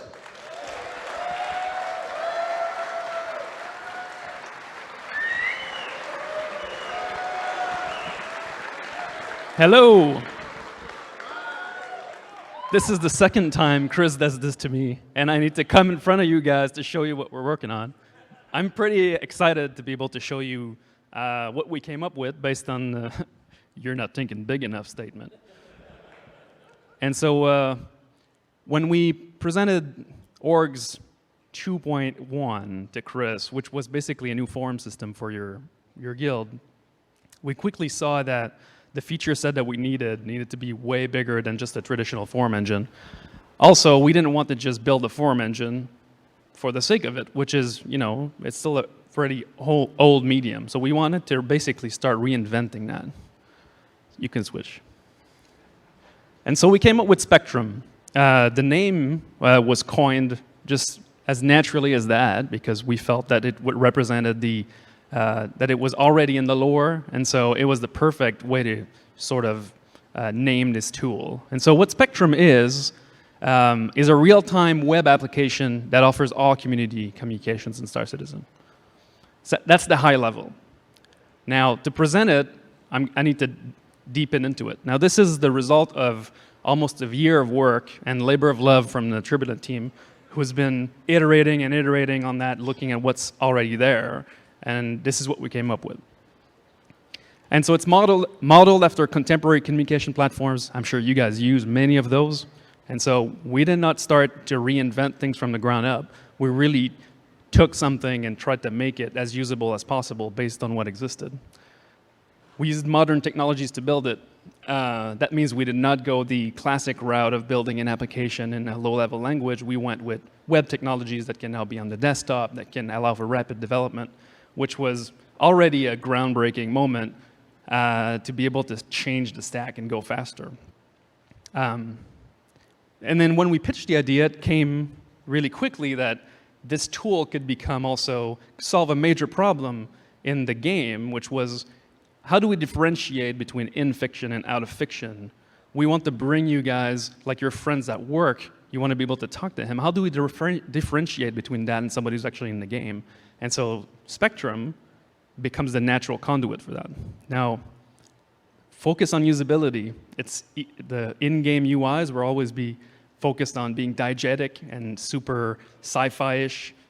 Now, in order to make the real-world stuff really works, then we need something that's more usable, material design, and it needs to focus on that first, and community. And that was the sticking point, is that since the beginning, the vision from Chris was always that you don't need to run your guild off-site. You don't need to run your organization off-site and use off-site tool. We can offer all of these tools in the platform, and so you can just hit the ground running. And so we want you to be able to have your home in the Spectrum as your organization and be able to customize it. And so the first part of the module is, of course, chat. And so if we're going to hit chat running, we're not going to build a standard chat like we did a few years ago for the live chat module. We need a rich chat. We need an application that's real time. We need a chat where you can embed medias from external sites or from RSI sources. We need you to be able to react to comments and words that are being written by your friends or by your coworkers or anybody you're playing a game with. And so just on the chat level, we really wanted to get something that was modern and usable. Now, in terms of forum engine, we needed forums. We knew we needed that. We didn't want to abandon this medium, which was so crucial to building this community. And so, but we wanted to modernize it. And so, in the same application, we're going to bring you guys some brand new forums. Now, what you're looking at now, and I'll show you a bit later, is the light team. And this is part of why we wanted to focus on usability first, because if we make everything dark, it's really difficult to use and it gets a strain on people using it. So there is an option to keep it light, and that's what I'm showing here. And so the forum engine is also real time. When new threads come up, you're going to see notifications come in. It's a brand modern take on this, on how forums can be rapid and fast and not the old school model that we've had. Now, to go further than that, we need more types of discussions in forum. We need to be able to have Q&As. We need to be able to have live threads on live topics that are happening now. And of course, classic threads, which will just, stay there forever. And so what is Spectrum?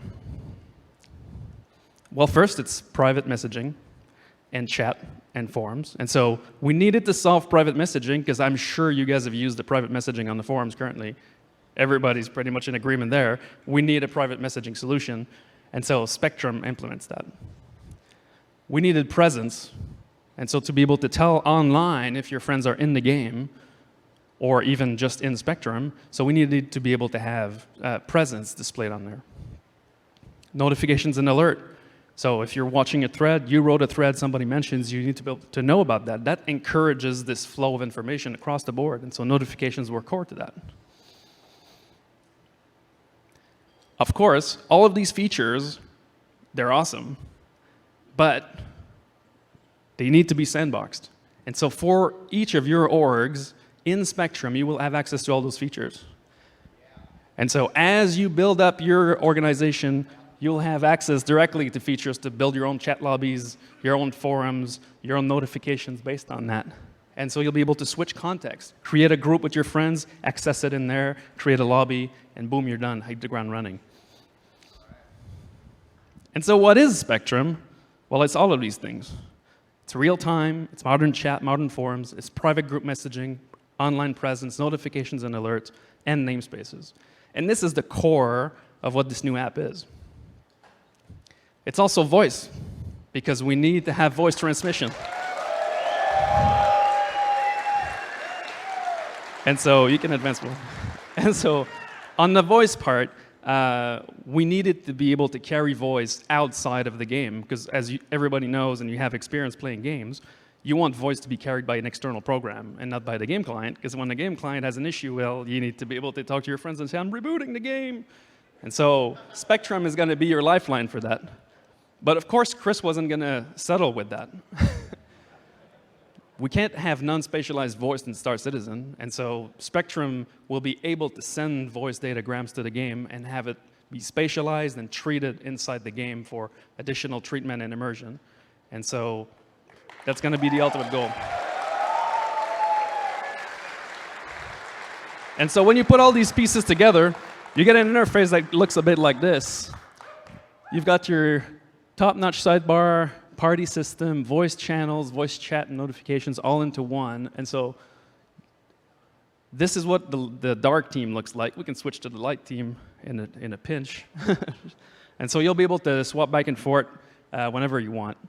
And so that's the baseline of the interface. You can see that we've kept it really, we use modern stuff, and that shows through the technology we're using.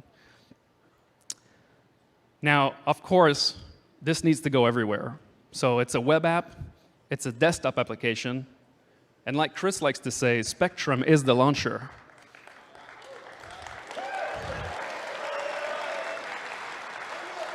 And it's also going to be available on mobile and tablets, because you need to be able to keep up with your friends when they're in the game and you're at work. Now, in terms of game integration, this platform is similar to other platforms that exist. The advantage that we have is that we can go deeper with game integration. Spatialized voice is one example, but there's more examples to that. Friends and contact will be standardized in Spectrum, so you can manipulate them from there. We can have rich game presence. That means you're not just online, you're on Port Olisar. That's a big difference. So you'll be able to see statuses from the game straight in the Spectrum UI. Party management is where we ultimately want to be able to get, so that during the day you're planning out a game session, you create your party inside the Spectrum, get your friends in, you've got your chat lobbies, your voice lobbies already set up for your party. When you get to your house at night to play, you just, boom, join the party, it's already created and it's ready to go. And so,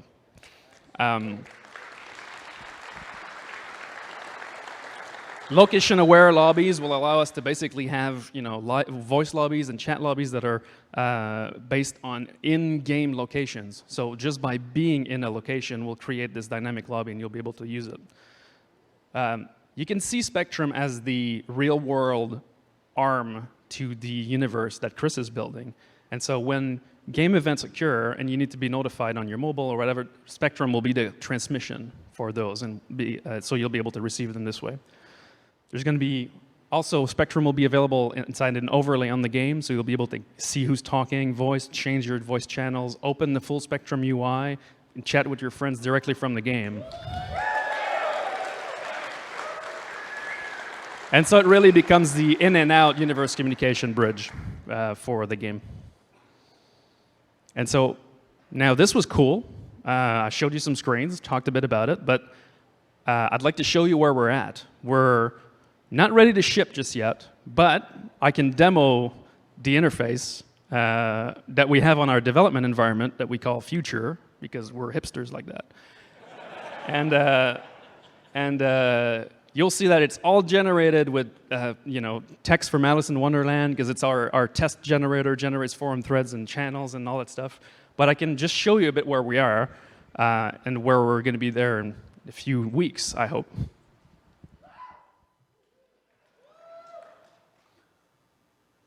One, two. Okay. So this, what I'm showing off here is just a live super dev interface for Spectrum. And so right now I'm logged in as me. I've got access to chat lobbies. Now hopefully the internet is still up on this Mac and I can still reach it. Yes. All right. And so this is live chat. Now I only have the light theme on this version, but for every chat lobbies that I can visit, I can bookmark them directly in the left bar. The left bar will be the way you can track all types of content, whether it's a lobby, whether it's a thread. So in this case, I'm looking at a chat lobby. I can have rich embeds in it. I can have different user interfaces. I can send private messages straight from this interface directly. I can react. Now, you can imagine that right now we only have these default icons, but we're going to have some cool icons coming up. And obviously, as part of the customization that we plan, you guys will be able to upload your own sheets of emojis and emoticons and change your own upvote icons to customize. And so I can, from this lobby, this is pretty cool, I can jump to my Planet Express org, and then there you go, I'm inside it. But the key here is that the left sidebar allows me to balance between RSI community items, like the recruitment chat, for example, or the general forums of my org. And so I just need to bookmark them on the left, and that's it, I get access to them. Now, going down to these threads, I can just jump to any thread, really. And then this is the forum engine. It's a lot more modern. It's way faster too because it's real time. So when new reply comes up, I get a notifications for it. I can upvote, I can react on any of those. But also what's pretty cool is that we've flattened the list into a single list. So there's no more paging going from page to page, just scroll down the list. And one thing that's pretty cool is if we look at Leanne Jacoby here, who's answered Mr. Carey, I can mouse over it and I see his reply. And then, oh, what did he say? I can click on it and just jump straight to it and navigate inside the thread dynamically this way, giving us a lot more control. In terms of editing features, when you reply or comment on any of those replies, like I can just jump here, this is a bar that's directly within. I can keep on browsing while I'm editing. The editing feature is based on blocks, and so I can add different blocks, move them around, and compose my own. And so this is pretty cool because it's not just text and markdown, funky markdown. I can actually insert the blocks and move them and publish. And of course, when I do publish, if I was watching the thread, then I will get, oops, sorry about that, I will get a notification for it directly. And so the notification panel becomes my follow button, and so I can just follow that. I can also bookmark a thread, and so then it shows up in my left bar. So you can imagine, you know, big Katamari going out, and I want to follow that. I just put notifications on, bookmark it, and then it'll actually show up on the left and light up when new replies are coming in.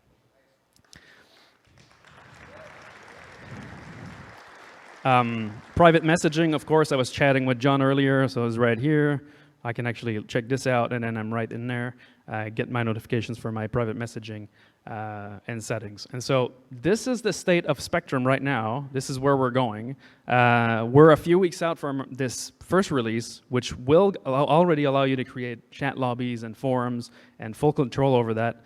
And then if I can jump back to the presentation, right over here, here's what we're thinking about.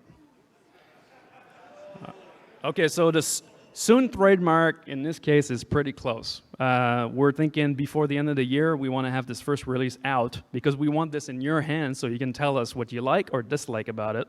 And that's typical Star Citizen. We need your feedback to be able to compile what we like about the interface that we thought for you guys and the other one, and if it's good or not.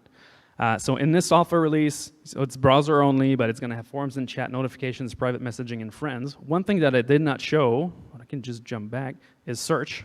So search is one thing that we wanted to have directly embedded in it, and so all your communities will be searchable right away. And so you'll be able to jump to threads or chats that have been logged. That's one thing I want to say to moderators, community moderators that are looking at me right now going like, ah! It's all logged and searchable. Public channels are. All the org stuff is yours. And so in the next update after that is we want to hook it up directly with the game presence so you can already see when your friends are playing the game, and that will create the first bridge with the game so that everything is connected.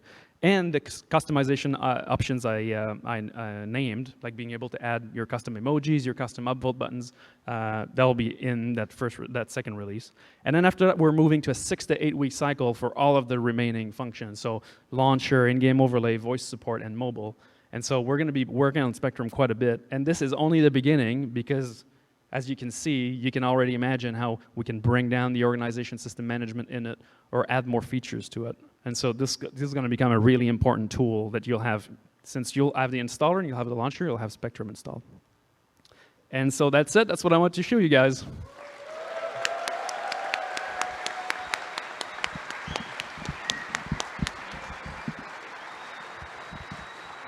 John is not going on stage again.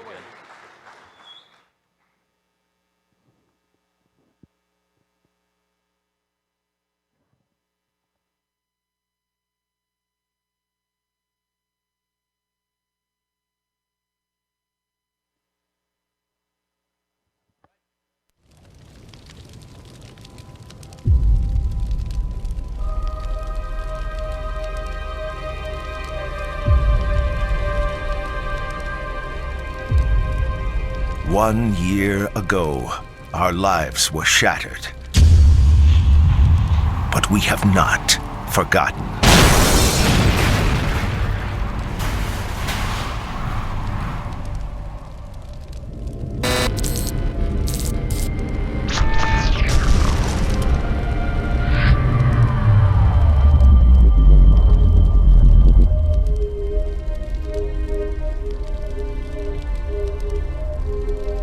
United in the face of the Vandal threat, we have dedicated ourselves to creating the universe we have always wanted. A safe and secure UEE for all.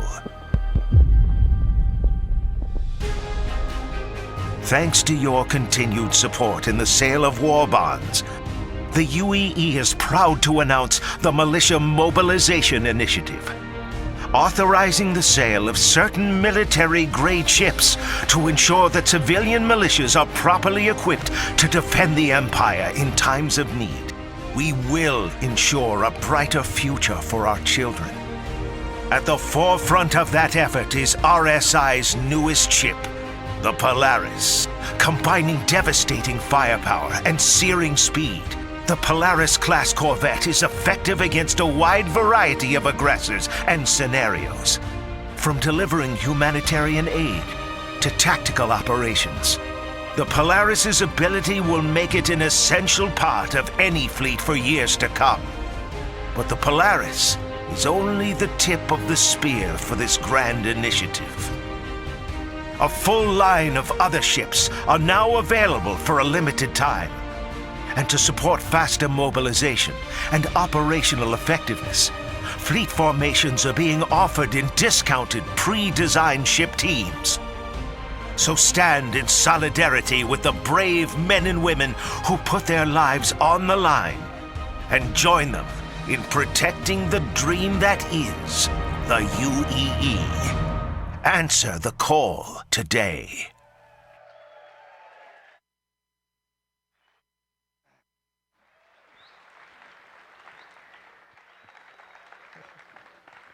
All right.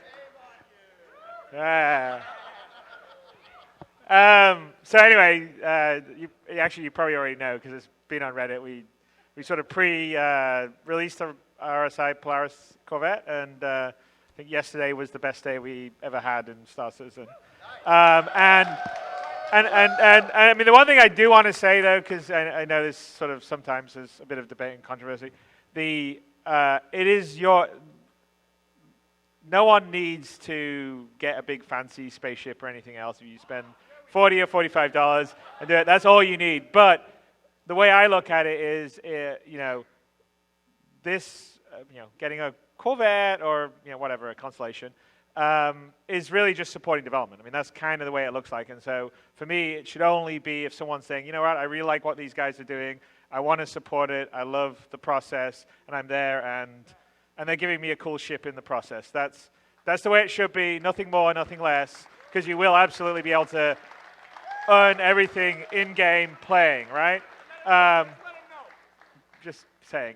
But it is a cool ship, anyway, just let you know. And you go.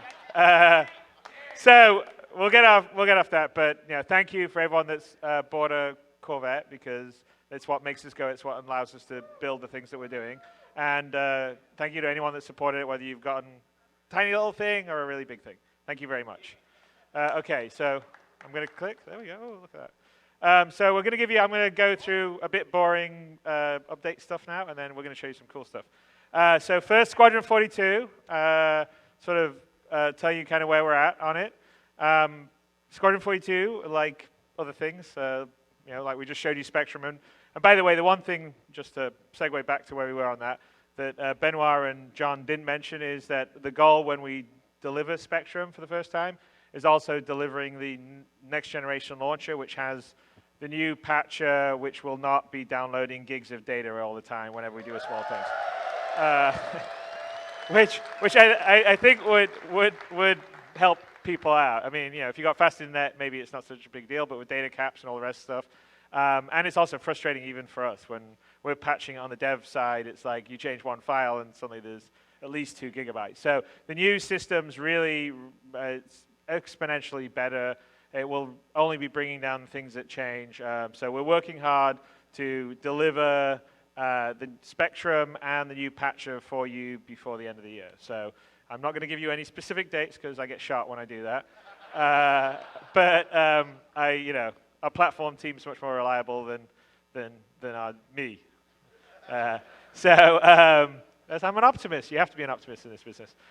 So speaking of optimistic, Squadron 42, it's significantly grown from when it was first pitched in 2012. So to sort of get you where we're landing at, because we're content and sort of feature locked now, we have what we call chapters, which is chapters in the story. There's 28 of them in Squadron 42, Episode 1, which is equivalent to probably about 60 plus missions. Most of our chapters are multi-part, so if you compare it to a Wing Commander mission, they're usually 2 to 3 missions in length. So there's flying around, down on foot, or talking to people, all sorts of stuff. Obviously it has an A-list cast that you all know about. There's a few people we haven't told you about that will be a surprise that we will unveil later on, because we have some other people that are part of it, which is pretty cool. We have 340 speaking roles in it, which is insane because most movies have maybe 30 or 40 speaking roles. And state-of-the-art facial scanning and mocap. We showed a little bit. I had a 10 for the chairman. We talked a bit about that, and we're really making great strides on that. And the goal is to be as good or better than anything else you've seen out there. Of over 20 hours of performance capture, which is not a small amount, and it gives you an idea of the play amount you're going to get when you've got that much of sort of people talking to you as well as action stuff. Dave and Will, who are, I think, here in this. Where are you, Dave and Will? Hands up. Over there. Okay. Incredibly talented. Wrote 1,255 pages and have been steadfastly there with me last year and this year shooting. And I have to say, they're absolute rock stars. I mean, we were. I think we only just finished writing all the stuff for Squadron 42 earlier this year when we were doing the final shoot, which we did earlier this year. But it's, I think, a really fantastic story, so I can't wait for you guys to actually experience it and play it. We have 40 distinct ships from fighters to dreadnoughts. There's a lot that you guys, there's Van Dole stuff and some other stuff that's in there. You've seen some of the stuff. You haven't seen some of the other stuff. We have some really beautiful handcrafted environments built by the environment team that we have, enhanced with some of the new procedural tech. So one of the things we've been doing is some of the new developments we've been doing on the Star Citizen front, we've been bringing back into Squadron 42 to expand the gameplay. I'm sorry, we just want to make the best one game we can, and if we got stuff there, we're going to use it. So I shouldn't really apologize for that. Just do it!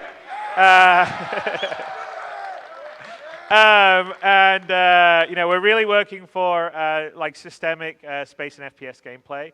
So it's not. So the idea is you do not just go one play path. It's not one scripted play path.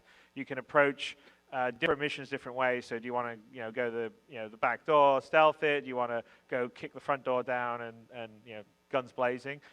So we're building that, and the systems are all built systemically, and it is some of the same systems that we're going to be doing in the Star Citizen. We're always going to have dogfighting in space, but now we're going to have dogfighting in planetary atmosphere, which is kind of a big deal. And we have the new tech, which we're going to be showing you a little later on here. And we have Subsumption, which is fully systemic AI, sort of the next generation stuff. Created by the genius mind of Tony Zurvek, wherever he is. I don't know, he's hiding out somewhere here. The big AI team behind it, led by Francesco Riccucci and his guys that are implementing most of it, and the designers that are doing it. But it's going to allow for, being, say, on whatever ship you're serving on, say the Idris or a Bengal, and the crew's going about their day, having schedules, doing lots of different things, fixing things. It's going to be very cool. All right. I will demonstrate clicking. There you go. See, I'm just pretending to click, and they actually do it back there. So as an update, most of our technology is now done. We have some key things still left. So Subsumption is still the major one that we're doing, just because it's this whole new thing that we're doing, and we need to continue to work on the pathfinding, because it's not just pathfinding like you would in traditionally game. We have these different moving ships. So like, for instance, the Idris is moving around in space while people are moving around inside it, which is a challenge that you don't normally get in most games. And that has to work. Animation integration. So we spent all this time capturing these actors at a huge amount of fidelity, and we want to make sure that the fluidity of the animation going between actions and everything doesn't feel sort of like the typical AI, which is like this, and then it then does that, right? So that definitely takes time. Improved combat logic in terms of the AI sort of working together and stuff. Integrating sort of, we had sort of an older mission system, which was more traditional, the old CryEngine Crisis way, but since we've gone more systemic and we've got subsumption, we're building another layer on top of subsumption to be able to do an extra level of systemic sort of missions, which you'll see in Squadron 42, but then that's actually the engine that powers what we're doing in Star Citizen that's even more flexible, and enhanced flight AI to sort of make them fly together as wingmen better, which is kind of sort of a bit about the improved combat logic. So those are all sort of things we're working on. So AI is a big thing that we really want to push to make the experience good. Object container streaming, I talked about object containers back in Gamescom. It's sort of how we can travel around these big star systems and bring in like really dense areas of information, objects, and then get them out. Because we can't, even if you've got a machine with a lot of memory, you can't keep it all in, you can't keep the video memory all in, so you've got to stream it in and out. And so that's the sort of technical challenge, and then we want to do some CPU and GPU optimizations. Click forward, please. There you go. So right now where we're at in Squadron 42 is all the chapters and gameplay features are at gray box or better. So gray box is when we've had everything blocked out, all the actions done. We've sort of balanced it for what we think will be fun or not, but it doesn't have sort of the final assets, the final polish, and things like the AI that I was talking about. We are currently taking one of the chapters of the story all the way to what we would consider final shipping quality. The idea would be to flush out all the technical integration and polish issues you would get with that.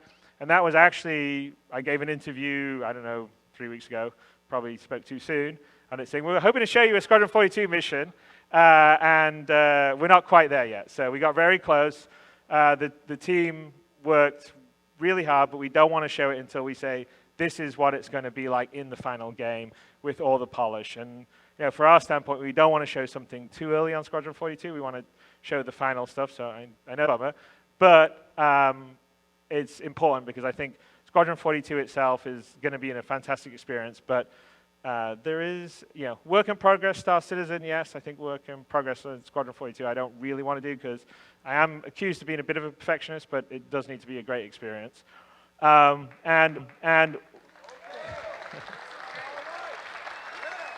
well, I'm hopefully gonna show you something that will make you forget what I just said.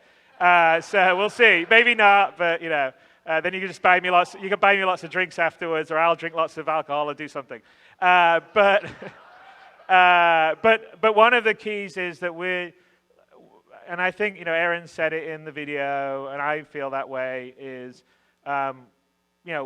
we want to do it right. It's really important to do it right. What we're enabled to do by you guys is to do it right. Because if we were in a typical situation with a publisher, they would say, well, no, you've got to make the Christmas window, get it out, and da-da-da, and then you can patch it with you can do some patches, and then the DLC, and don't worry about that people won't think it's quite as polished or whatever, and it's got a bunch of bugs. And no, that's I don't think anyone, because everybody's, this is what you guys, it's what I want. I spent all this time. You guys have obviously spent a vast amount of time supporting and being there, and let's make it right. Like, why spend? Yeah, because you remember. I mean, look, I got to tell you, I was, there's quite a lot of things that I was like looking forward to Uncharted 4, and they're like, oh no, it's gonna be February, and I was like, oh damn it, and then I played it, and I didn't give a shit that I was playing in whatever it was, March instead of back in November, because it was a fucking great game. And so, sorry, pardon my French. So that's really important for us. So that's my long-winded way of saying that as much as we wanted to have Squadron 42 for this year, is not going to be this year, because from the polish we need to do, it still needs a bit more time. But we will be showing you this final this mission, polish level, in the near future. So, and I'm hoping that will be before the end of this year, but I'm not going to promise that because I get shot by people when I say that. Okay, so that's Squadron 42. Let me move on. Bam, here we go. So 2.6 is the next thing we're doing, which has Star Marine, which is obviously a big thing, and Arena Commander updating. There's some of these things that we'll be talking about in the future sides. We have new features for Star Marine.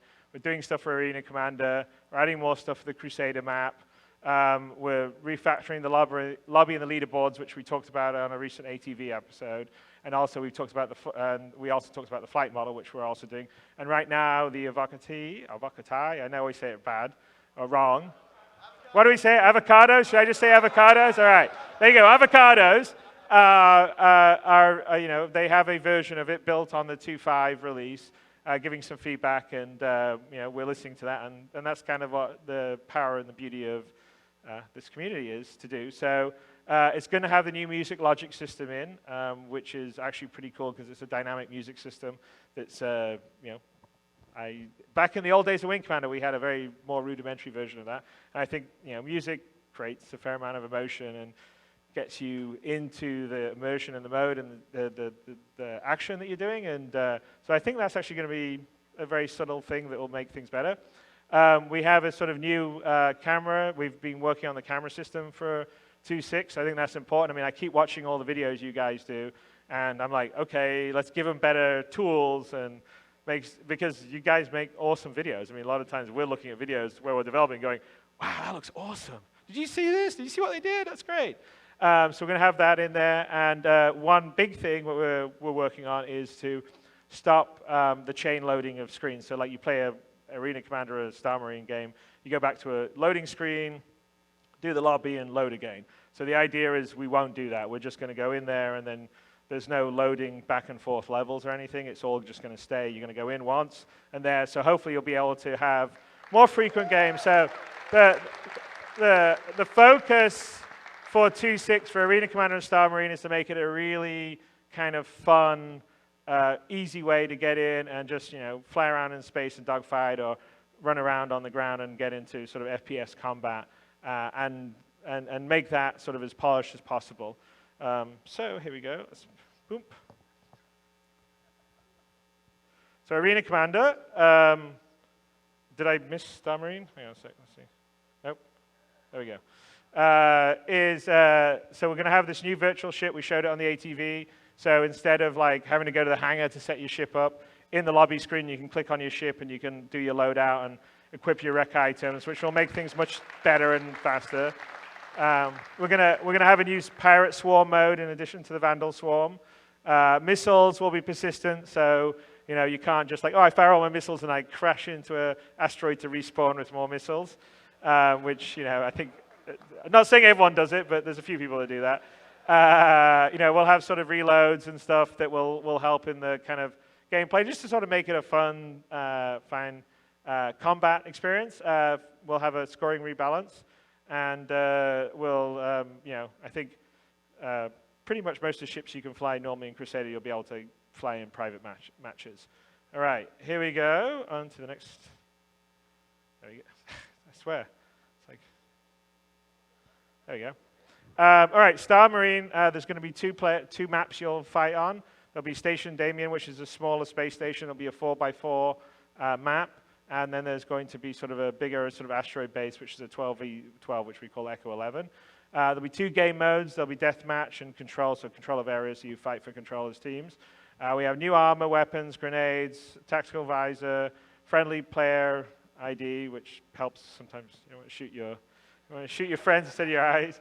You'll be able to loot, so like you shoot someone, you can take weapons from them or ammunition from them.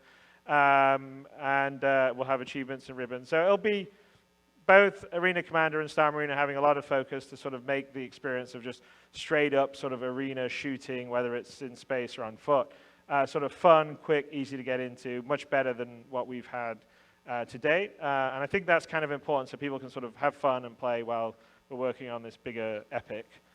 There we go. And so I'm just going to walk you through, before we get to the fun stuff, kind of our roadmap. Obviously, we talked about 3.0 back in Gamescom, which is sort of the first kind of, you would consider, yeah, that's, I wouldn't say it's what Star Citizen, the final game, is going to be, but a lot of games, if they had those features, they would be very happy. Which is, going to have trading, cargo, piracy, smuggling, mercenary, bounty hunter, which we talked about. We're going to try to, get the Stanton system in there fleshed out. It's going to be using the Planet V2 technology, which I am going to show you very shortly after I've gone through these slides, which I think you guys are going to like. And in 3.0 we'll have we'll have things like the Rover and the Dragonfly, who you saw a little bit of at Gamescom, Caterpillar, the Aquila, which you may or may not see here in a bit. Okay, so, and I want to give you a bit of roadmap after 3.0, so you know what we're doing. I guess there's a lot of miners here, or refiners. So 3.1, and just also, by the way, in case you haven't noticed it, I know last year we said, well, we're going to do a release, we're going to try to do a release every month. After going through this year, we've sort of realized that that's a very hard cadence to do, because by the time you get new content in and you start testing it and get feedback, it's almost impossible to get a significant amount of content to test and do the feedback. So I would say that our cadence on releases, which is what you've seen in the last few releases, is probably going to be something like 2 to 3 months between releases. So just to give expectations, because I don't want to go through 3.1, 3.2, 3.3, and 3.4, and everyone goes, okay, we're going to get that in 4 months. Because again, we'll get shot by everyone on the development side. But anyway, so 3.1 is going to have mining, we're going to have refining and processing, we're going to have quantum interdiction, which means you'll be able to wait and pull people out of quantum travel, whether it's AI or you're doing it yourself, refueling, escort.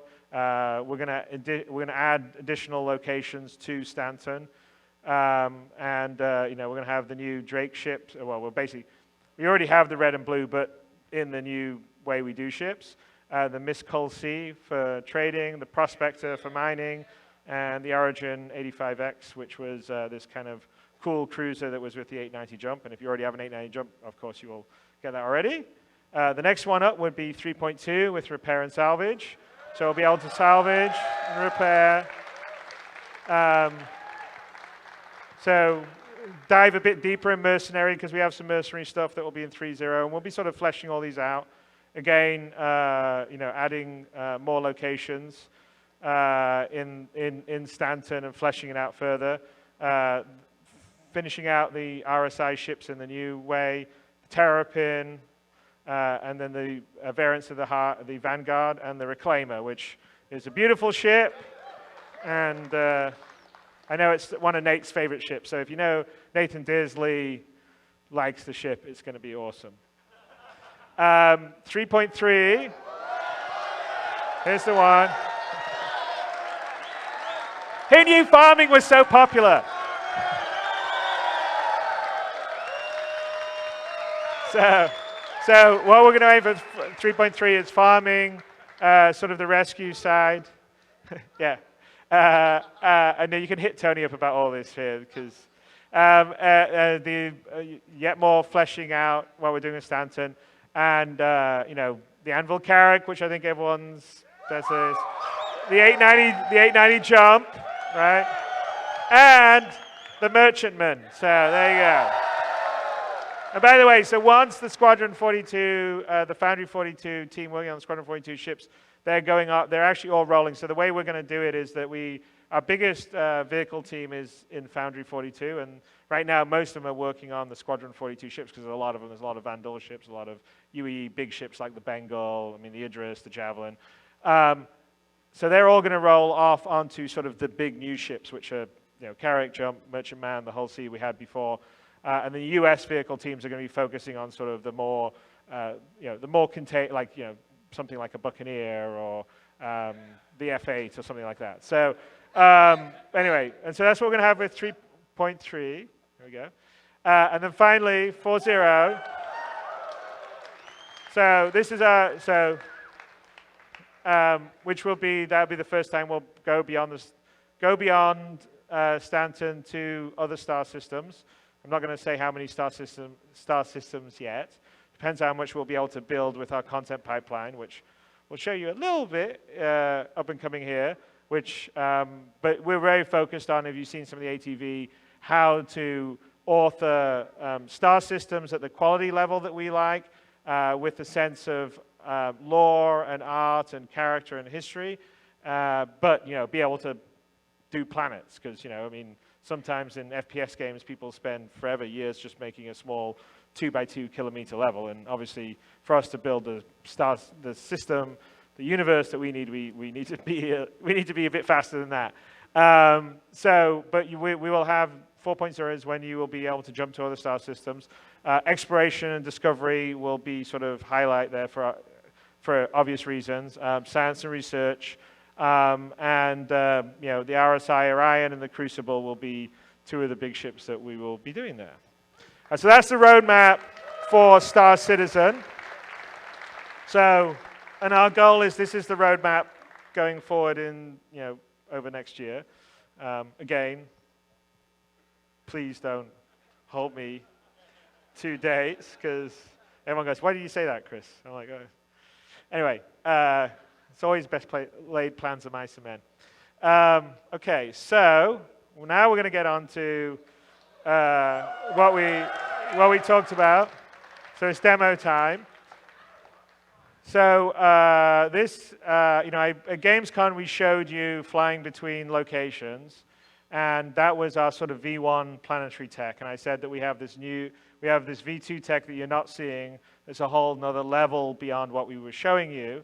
And the goal really is to sort of deliver that crisis level quality down on the ground, walking around, driving around, but on a global scale, right? So like most of these games, you look at Battlefield, you look at any of the sort of typical FPS, so the Frostbite engine, what CryEngine does, I mean, they do beautiful stuff, but it's all limited to, 2x2 kilometers or 4x4 kilometers, or maybe if you're lucky, 16x16 kilometers.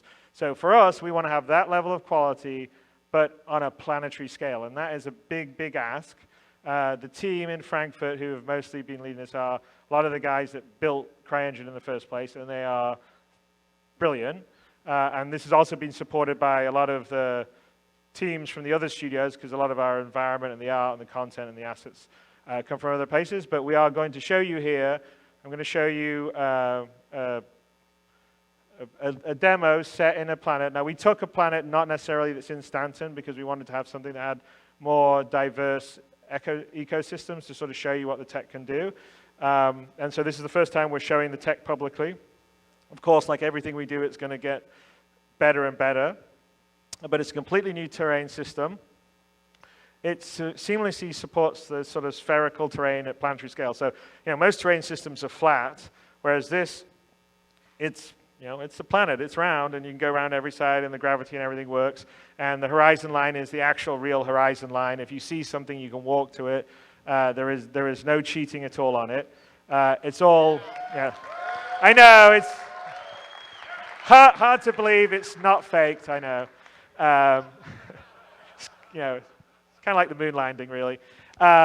Anyway, but everything's everything's generated at runtime, because you can't have this amount of data in there, and it's amazing. And actually, when we show the demo, I think we've set up so you can sort of see the frame counter, because what the guys have done there, the game logic and the code and simulation slows everything down. Their actual engine generating the world is incredibly fast. So if you look at the top right, you'll sort of see when you're seeing the world, and you'll see it sort of drop. It's still going to be very fast, but you'll see the frame kind of drop when the game stuff starts happening, when you're moving around and stuff. I mentioned there's no view distance. It's artist driven. So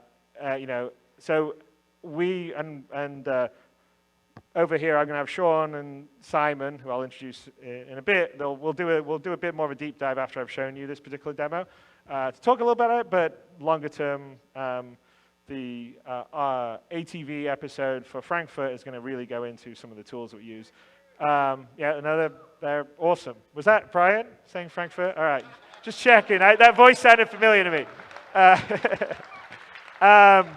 But the key is that it's absolutely artist driven. So we're using the procedural techniques, and we're using all this stuff to just basically author planets at a global global scale very quickly, but to give it real sense and character, because there's obviously quite a few other games using sort of procedural tech to do planets, and I have to say that as technical achievements are all like really impressive and cool and all the rest of the stuff. But for me, I want to sort of be able to say, I want to build this, planet that looks like Hoth, and I want to build this planet that looks like Tatooine, right? I want to have the sense, and I want to be able to control it. And so the big key for the tech we were doing was to have it sort of artist-driven with the procedural technology enhancing what the artists do. And so that's what we're going to show here. The other aspect of it, because it's not just about procedural artist tools, we're also trying to think about how we're creating content for this universe so you can explore and adventure around. And it's not just the interactions with the other players, but we have a rich world that's sort of going on, and there's missions that you can sort of stumble across, or AI are doing things. And we showed at Gamescom sort of an example of coming across a space wreck you have to retrieve a black box from a destroyed Starfarer. And what we're planning to do is have sort of a combination of sort of the simpler missions, which are mostly generated, like, oh, well, this location needs this kind of mineral, so they're creating a job for someone to bring it to them, or, go and fight the pirates that are getting in the way of the trade lanes. And then there's the sort of more in-depth stuff, which we sort of showed with the Miles Eckhart mission in the Gamescom demo. And what we're showing here is sort of the version of that was more planetary focused, where we build different building blocks and players could come across it and do it. To have a rich living world that they're going to adventure around. And so that's sort of the missions that sort of have these scripted blocks that sort of can procedurally sort of connect to each other and have maybe different situations or outcomes depending on what's happening. And that's something that Todd Pappy, who's not here today, who's our design director, and Tony are very big on, and I think it's going to be really cool. So having said that, we are going to go to the demo. Let me see if there's a screen here or not. What's the next screen? Let's go down. Let's go down, and we will start the demo. This is all 100% live, in the engine, in real time. Let's go.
I missed it.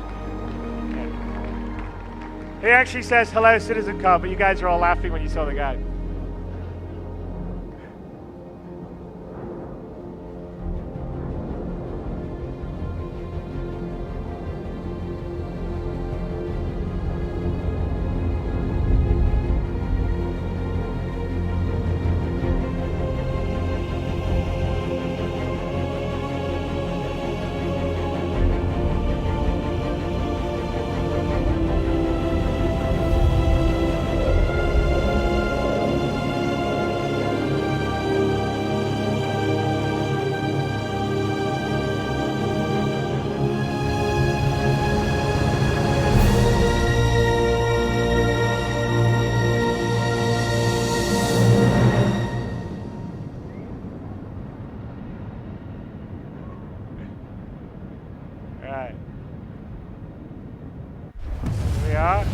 Constellation Aquila.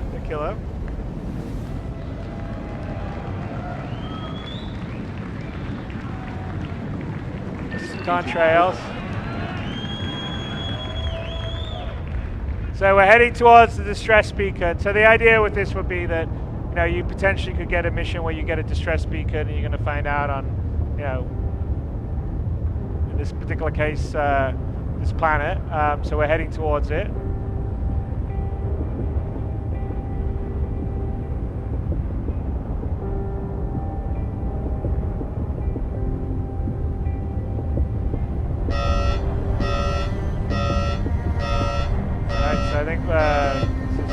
Atmospheric conditions are unsafe, and one of the key gameplay things you want to do because obviously the planetary tech is going to allow us to have a whole bunch of play areas we don't normally have, is to encourage players not to always, you know, maybe you can't always fly there, maybe you have to get out and use your rover, for instance, which you would have to do.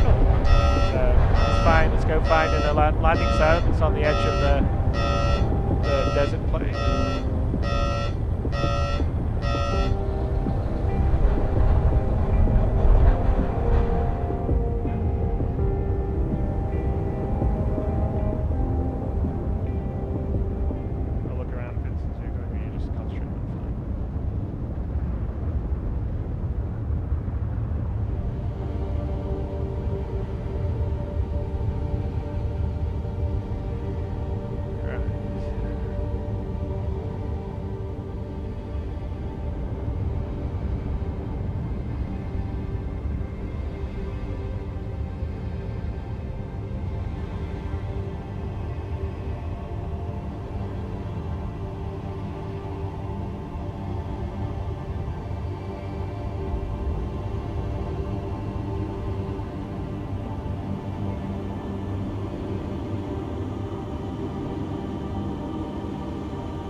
You know, it's a little compression there. We've been working on that thing for the... I know it's a small thing, but I always want to have the landing gear compressed when you land.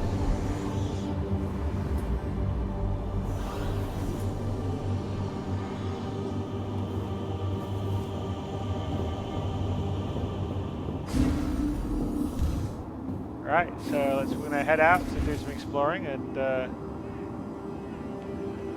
armor on.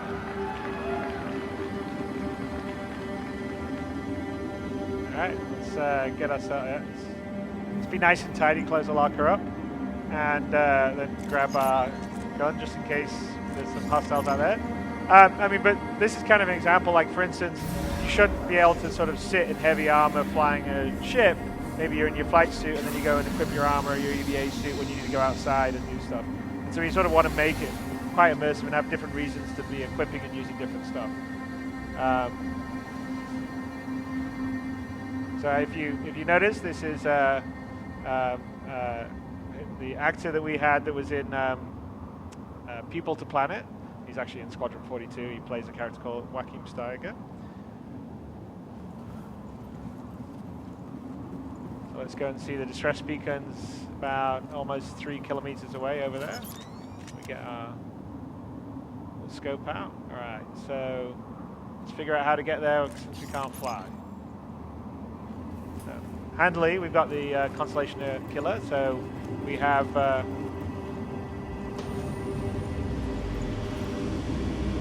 rover. So, you know, you saw the Constellation Killer commercial a while ago. We are now doing this in game, in real time. Awesome.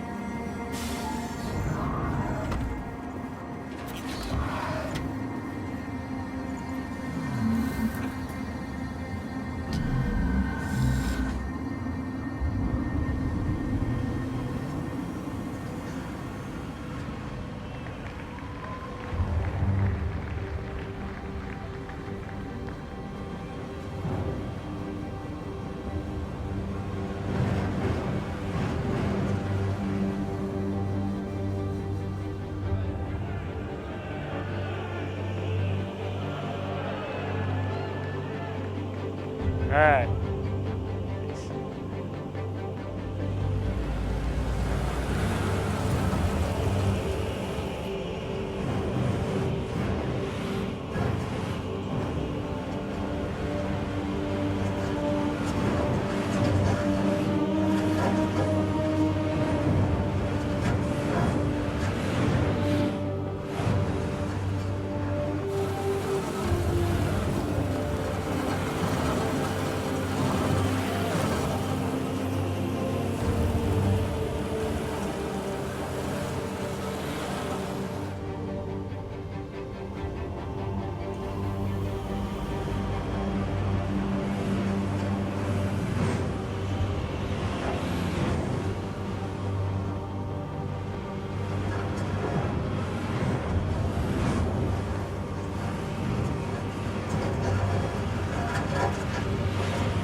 And you know, unlike, I mean, all those mountains we see, if we have the time, we don't here, but I'm sure when you guys get on Croc Planets V2, there'll be lots of videos where people walk all the way around the planet, or they go to the mountain they see in the distance, because that is not a skybox, that is actually the proper mountain, the geometry that's all there, everywhere.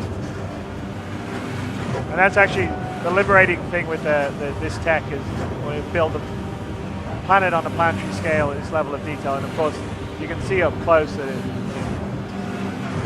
looks like what you see at Battlefield 1, for instance, in the desert. They're sort of allowing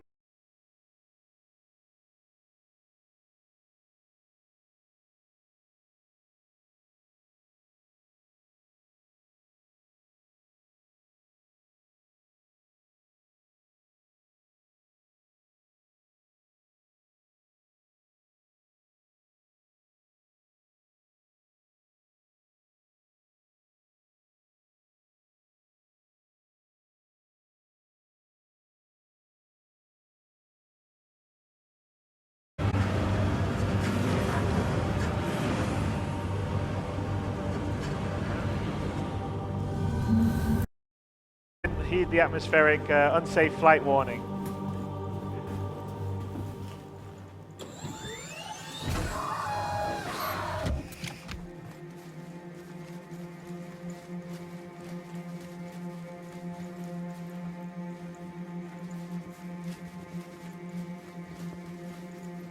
If we take a look back here, you can sort of see where we came from, about 2.5 kilometers back there. And so we're heading past this rock out, this sort of canyon walls to head to the distress beacon.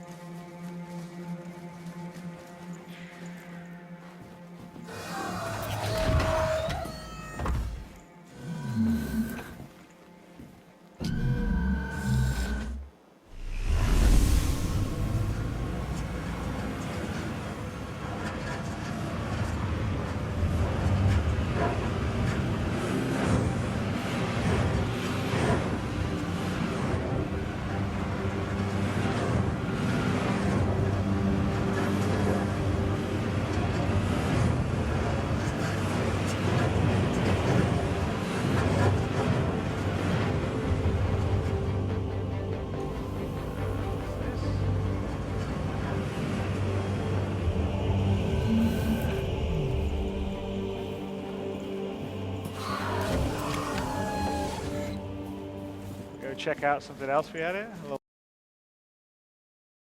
bit of breadcrumbs. Orpheus Horizon, Javelin class. Huh. Wonder where that came from. Alright, let's carry on. See if there's anyone around. I'm going to head that way to get to the distress beacon.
No, the music changing here is all part of the dynamic music logic system. So it'll start to calm down now that the combat's over. Right, so that's, well, we lost our rover, that's not so good.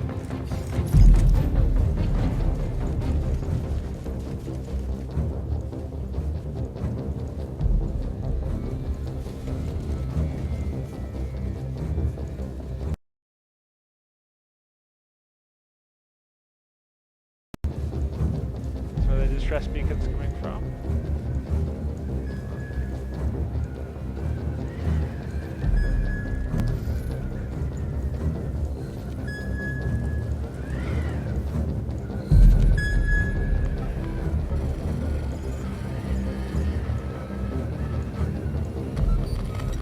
That was a trap.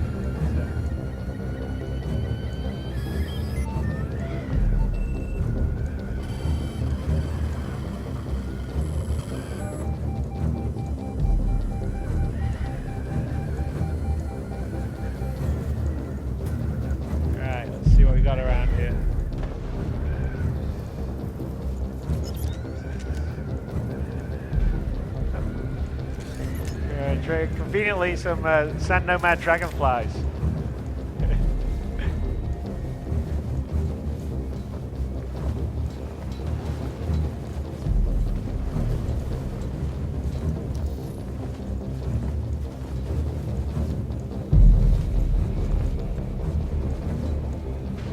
About our shot moment. There we go. Alright, we got one, we got another distress beacon we've linked to, so let's go look for that.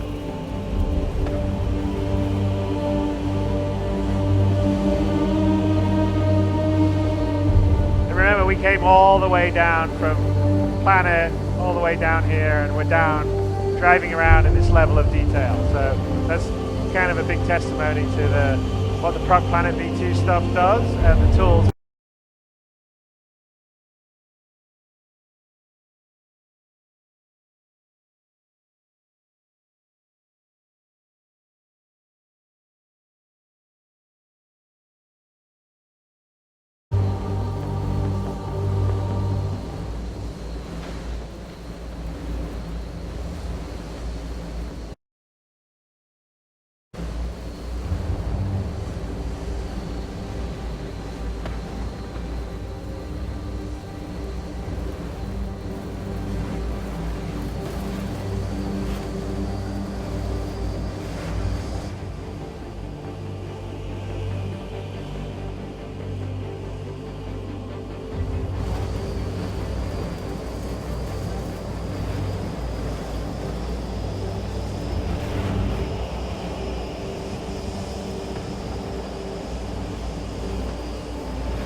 one more escape pod, which we linked to when we activated the other escape pod beacon. So Vince, by the way, Vince is our lead QA in Los Angeles. Is a much better pilot than me. So you should give him your appreciation. Otherwise, you'd have me crashing into things.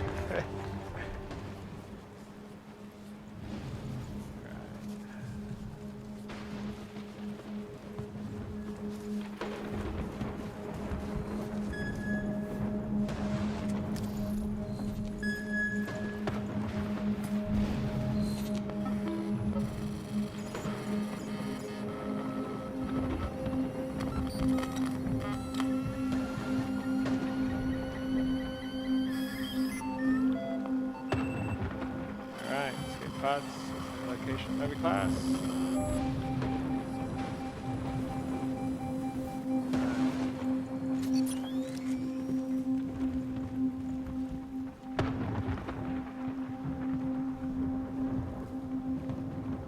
Yeah, and if you see up there, that's the space station. And if you look closer, you can actually see the rings slowly rotate. But that is the space station we flew past on the way down. And that's kind of what the sort of tech and the 64-bit precision for positional space gives you. We just can have this dynamic range of scale that I don't think any other game has. So all this up-close detail at this level, at as high quality first person as you see in any other game, but on a global or a planetary or even star system scale. All right, so Orpheus, Horizon, black box. So we've now, between the two pods, triangulated to where the black box of the Orpheus Horizon is, which is the crashed spaceship. Hopefully we'll find it.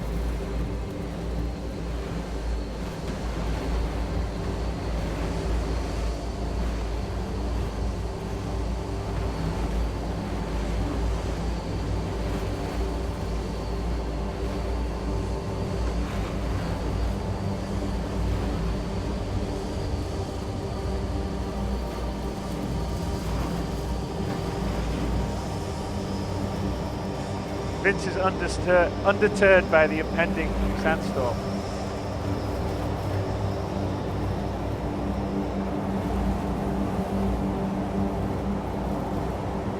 But seriously, the sandstorm's an example of we want to have dynamic weather on the procedural planets, and we're working to have sort of a dynamic procedural weather system, and things like sandstorms, hurricanes, various weather systems are all things that we'll model onto the planets that will add additional sort of drama and challenges for when you're adventuring and playing around.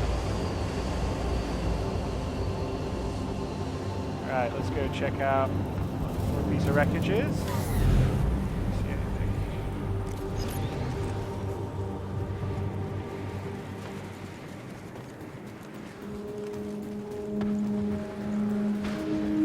Like off in the distance, that's maybe the Orpheus Horizon. What's that? Hang on a sec. Oh! Maybe dangerous out in the desert, who knows? That looks like the Orpheus Horizon in the desert. But we're just gonna do it! And go out there. Yeah, I know, I gotta memorize that whole speech.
So we showed you a crash Starfarer. This is a crash Javelin.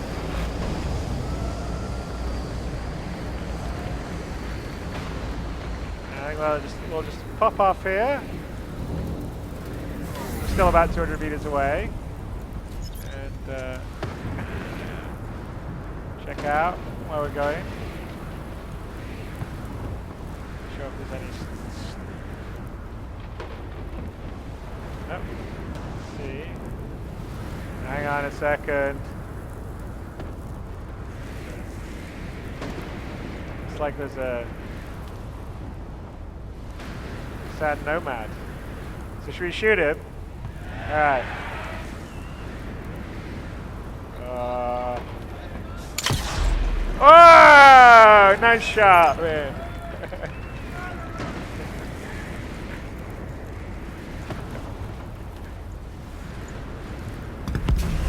Vince got cocky. He's like on the move too. Right.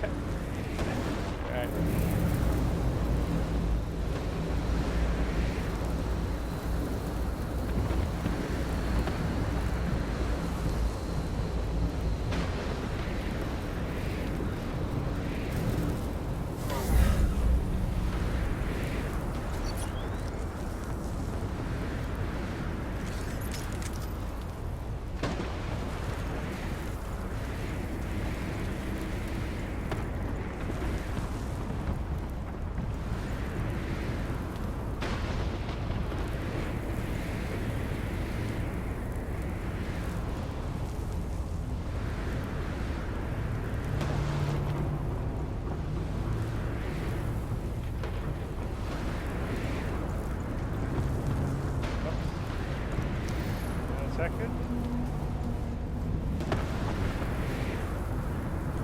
Should we sneak up behind him? Alright.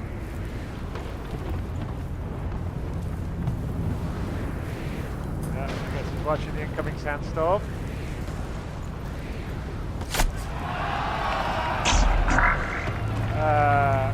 That looks like it's getting close. Okay, let's get out of here. Shit. Come on. Hurry up, Vince. Alright, go quick. Fucking jump.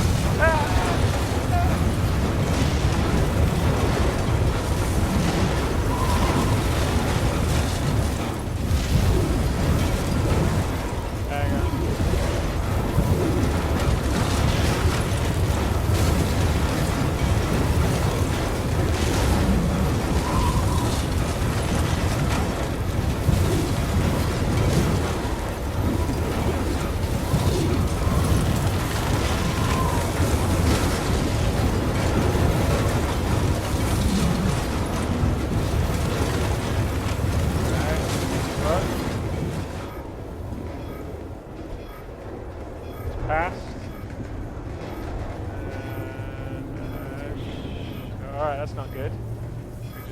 Lost our way in.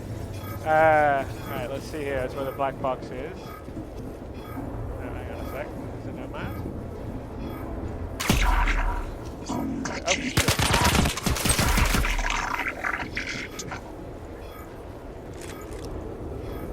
Alright. That's where the black box will be. So let's see if let's find a way out.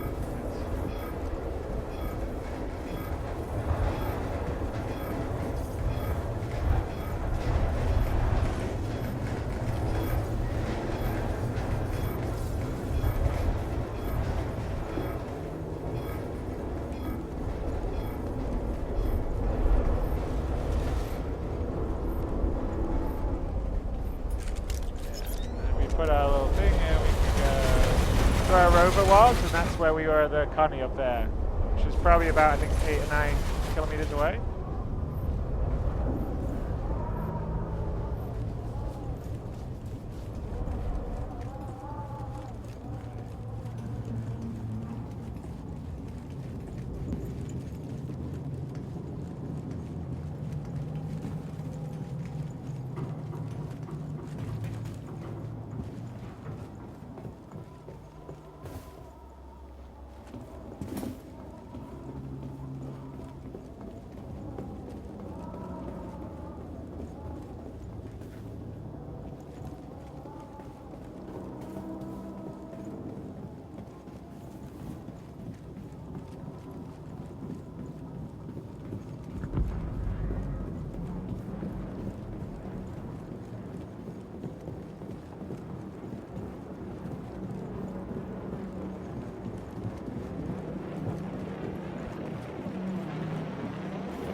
man.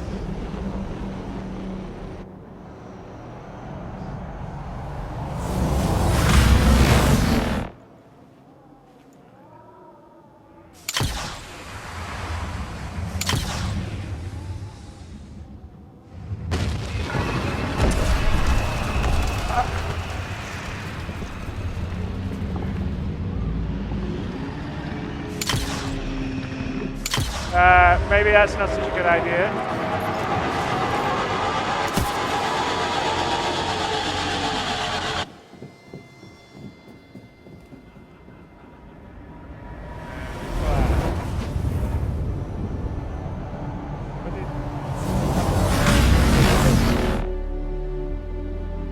That's the end.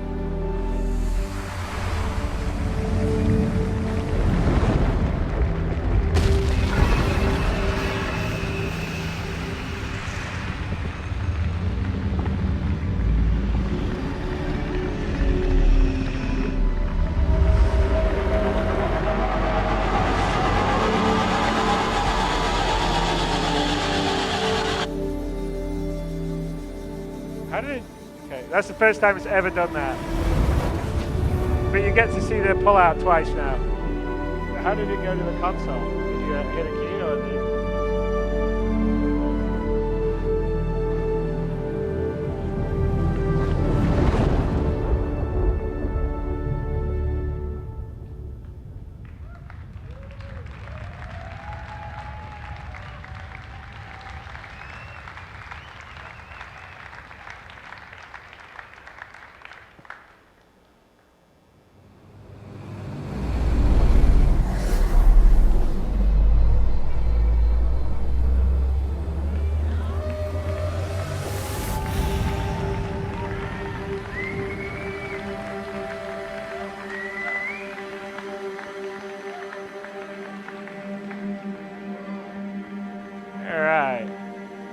So that was a demonstration of the what we can do with the Procedural Planet V2 technology.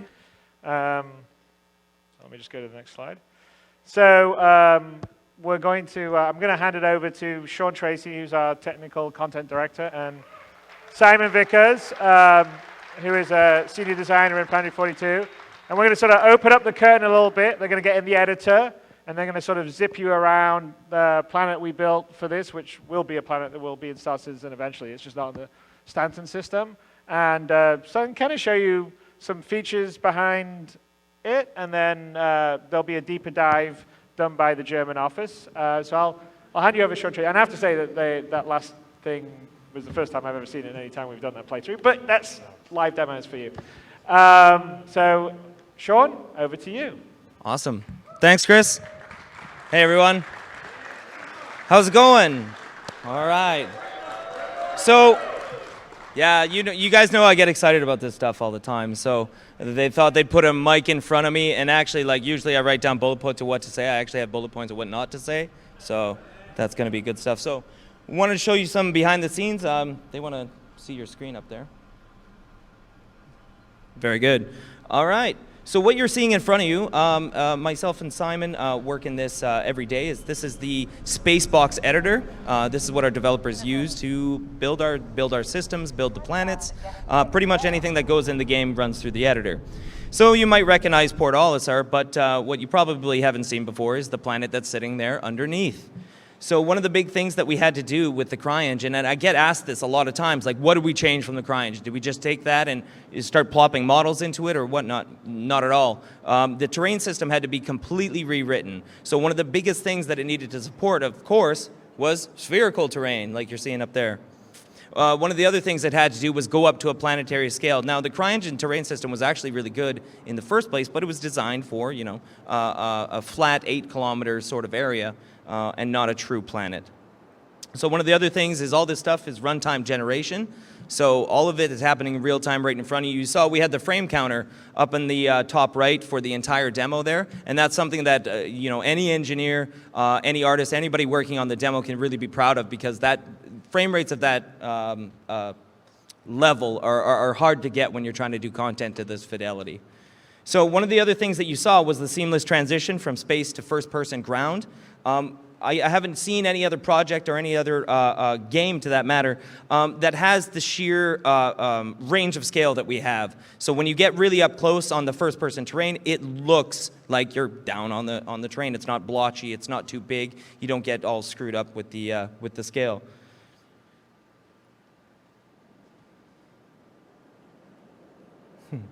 All right, so the next thing is that there's no restriction to view distance. You saw this in the whole pull-through in the initial demo, but you'll see this here as Simon zooms around within the editor. And again, this is all happening real time. We thought it best to show how we actually build this stuff for you guys so that you guys can have a little bit of faith that we're going to be able to fill all this content up for you.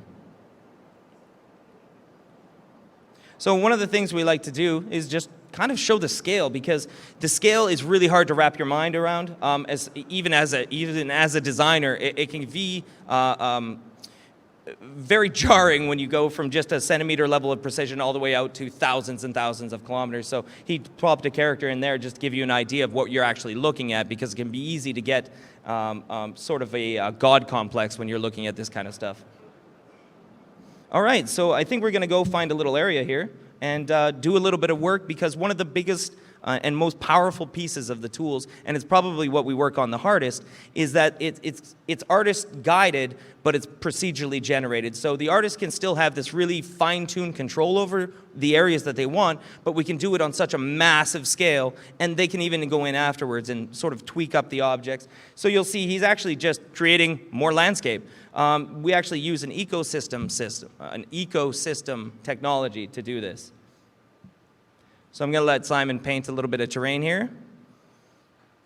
And this is pretty awesome. This is what we get to do every day. So it's really exciting to be able to work on this kind of technology. And it's even better to be able to stand in front of you guys in front of this kind of technology, because there's 360 other developers that are working on this stuff. So got to say that it's a massive, massive team effort.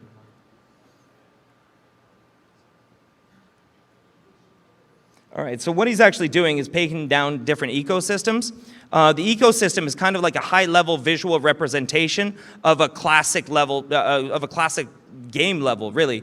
So the ecosystem defines things like the general terrain shape. So whether it's desert, whether it's mountains, whether it's ocean.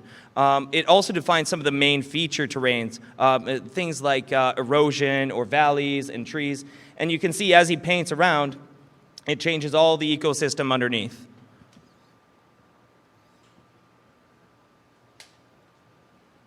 All right. Shall we find a nice little spot to build up on?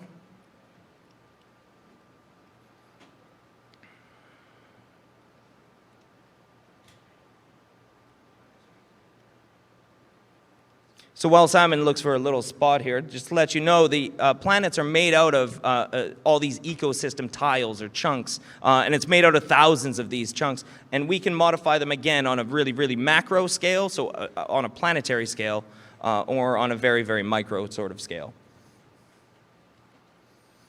So the first thing he likes to drop down is always a little bit of a lake or a river. So of course we've got the water support that we wanted to, but we had to actually rewrite the whole ocean and water volume system in the CryEngine to be able to support, again, this spherical level terrain.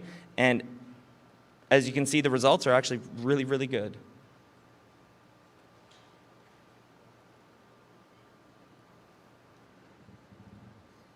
It's no pressure on Simon at all. So what he's placing in now is one of these object containers. So again, we thought it'd be cool if we really just kind of pulled the curtains and showed you how we make this stuff. So an object container is how we actually classify a whole bunch of different objects. So it might be lights, it might be geometry, might even be script. There's many different things that an object container can contain. And the whole point of object containers is really so that we have this powerful streaming system so that we can bring in an entire level worth of content and then bring it out. And even better, we can fly around levels of content, which is what the capital ships are really doing. So this is the tower we just saw in Homestead. We're going to set up a little location here. We'll put a couple objects down, and we'll do a little bit of exploring.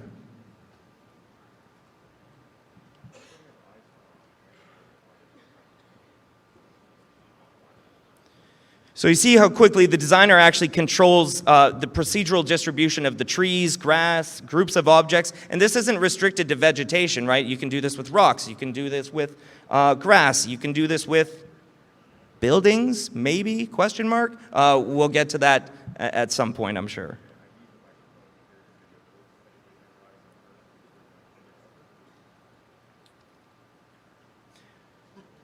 So one of the things I did promise my German counterparts is that we'd keep the tools off the screen because they really want to reveal this stuff. They've done a ton of work on these tools. So a lot of what you see, we get to showcase, you know, the final results of this stuff, but there is so much work that actually goes into being able to bring you that, and a lot of those guys don't get enough credit. So really excited to be able to stand in front of this stuff for them. Woohoo!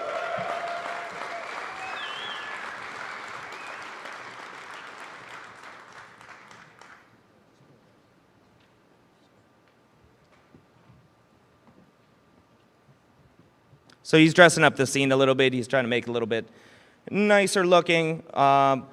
We've got a special little prop here that Simon seems to like to drop in. You might recognize it. So we're creating a little home for this crab. I think he lives under the tower. Yeah. Maybe he's got a family.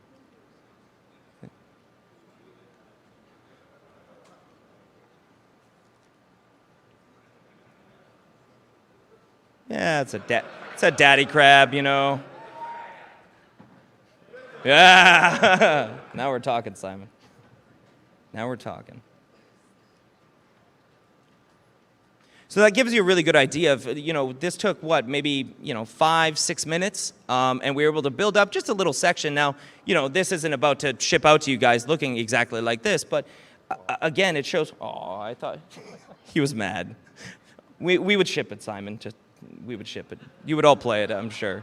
So again, we need to be able to create this content super quickly, but still have that artist input, because if you don't have that artist input, eventually you end up with very generic looks, and we can't give you these moments that we really are excited to share with you. So what do you think? Should we show that? All right, so the last little bit of this is kind of a fun bit. Is in a lot of game levels, the thing is that you're in a skybox. Like, what is so hard to wrap your head around is that that's not a skybox. That's actual atmosphere scattering that's happening. The sky is blue because the light scatters, right? So let's just kind of prove that to you. Those little sprites in the sky, they're not really sprites. Those are other planets. So let's see if we can explore one of those. One of the other cool things, anyways, just about our editor in general, you saw that while he's developing, he can actually just jump in and start actually playing the game directly from it. It's a super powerful tool. You won't iterate too much on stuff. If you have to shut down, take 5 minutes to reload some other executable, then you come back to your editor. Being able to just minutely change thing after thing after thing and jump in and try it again and jump in and try it again and jump in and try it again gives you really polished content. So there's one reason I'm standing here talking about it and Simon's flying. He's a very, very good pilot, and I think we're about to showcase this, no pressure. So that's not a sprite. Let's go.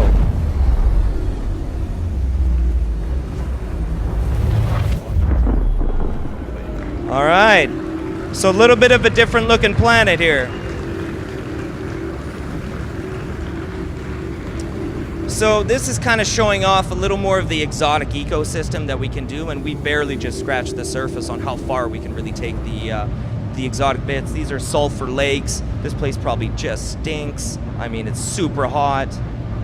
The sunset, though, that you can see, again, with the atmosphere scattering, we get this for free. You know, not for free. I mean, somebody worked very, very hard on it, Carson Wenzel. But in terms of actually running in the game, when the sun comes down on the horizon, yeah, we're going to get that scattering. We get natural day-night cycles because, well, the planet's rotating. So you see they're doing a bit of mining here, but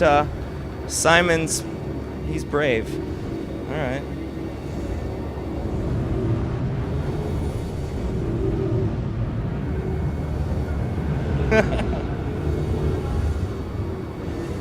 Oh, you almost blacked out. We're all done. There's no pressure. But we really wanted to show you again, like, without having too big of a demo put around it, we wanted to show you how we kind of, level design jazz, Simon called it earlier, just something a little bit improv. And oh, what's this? That's somebody's flying information with us. Let's wrap this up. Yeah, there was.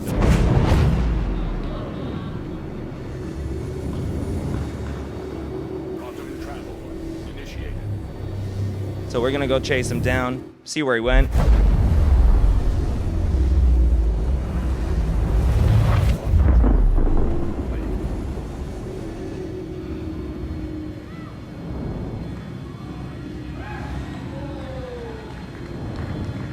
So it's an interesting ship there. All right, so we've given away way too much already. They want me to get off, I know it. I'm so sorry. All right, thanks a lot, guys. I hope you liked seeing how we actually build all this stuff for you.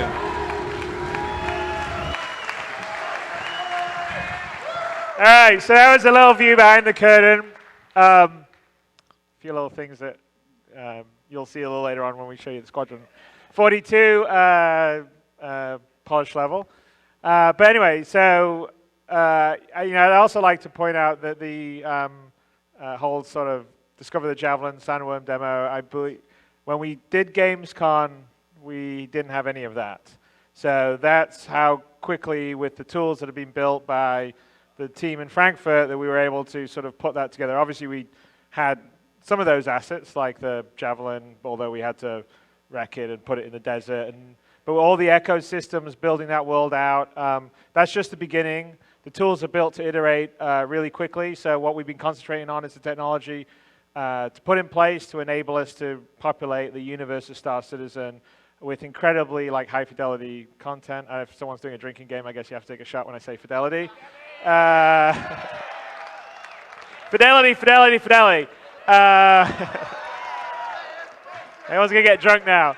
But no, it's I mean, it's incredibly exciting for us as a team because the gameplay potential now, because it's not just flying missions in space or even sort of wandering around an FPS on ships. I mean, there's a whole, not a whole world. There's whole worlds out there to go and explore and adventure and have different encounters on, and we're going to use that in Squadron 42. And obviously Star Citizen is going to be a large part of it. And you've just seen the tip of the iceberg. So if you see how our ships get better year after year and a bunch of our characters get better year after year, just imagine what the planets are going to look like in a year's time and everything else. But I have to say, the team that are building this is fantastic. So my hat's off to them, and my hat's off to you guys for enabling us to be able to do this. And it's 4 years. It's happy birthday for us. 4 years on. Thank you. My lovely wife here, Sandy, better singer than me. What? I'm not singing. Oh, you're not singing? Well, you're not going to get taken off the internet now. No, I'm not out here to sing. It's public domain. I'm out here to announce CitizenCon 2017 will be held in Frankfurt.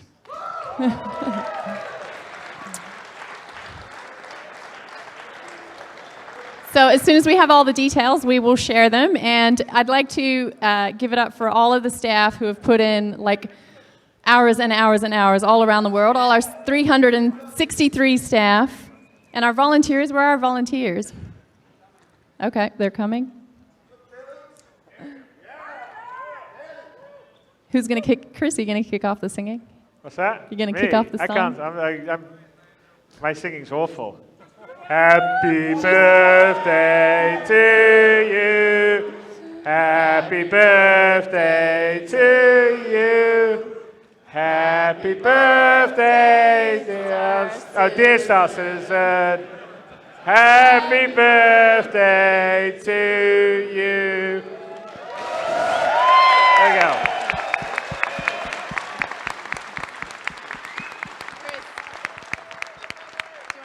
The cake a little bit so Oh, I have to cut the cake. Oh, jeez. All right, here we go. Just do it!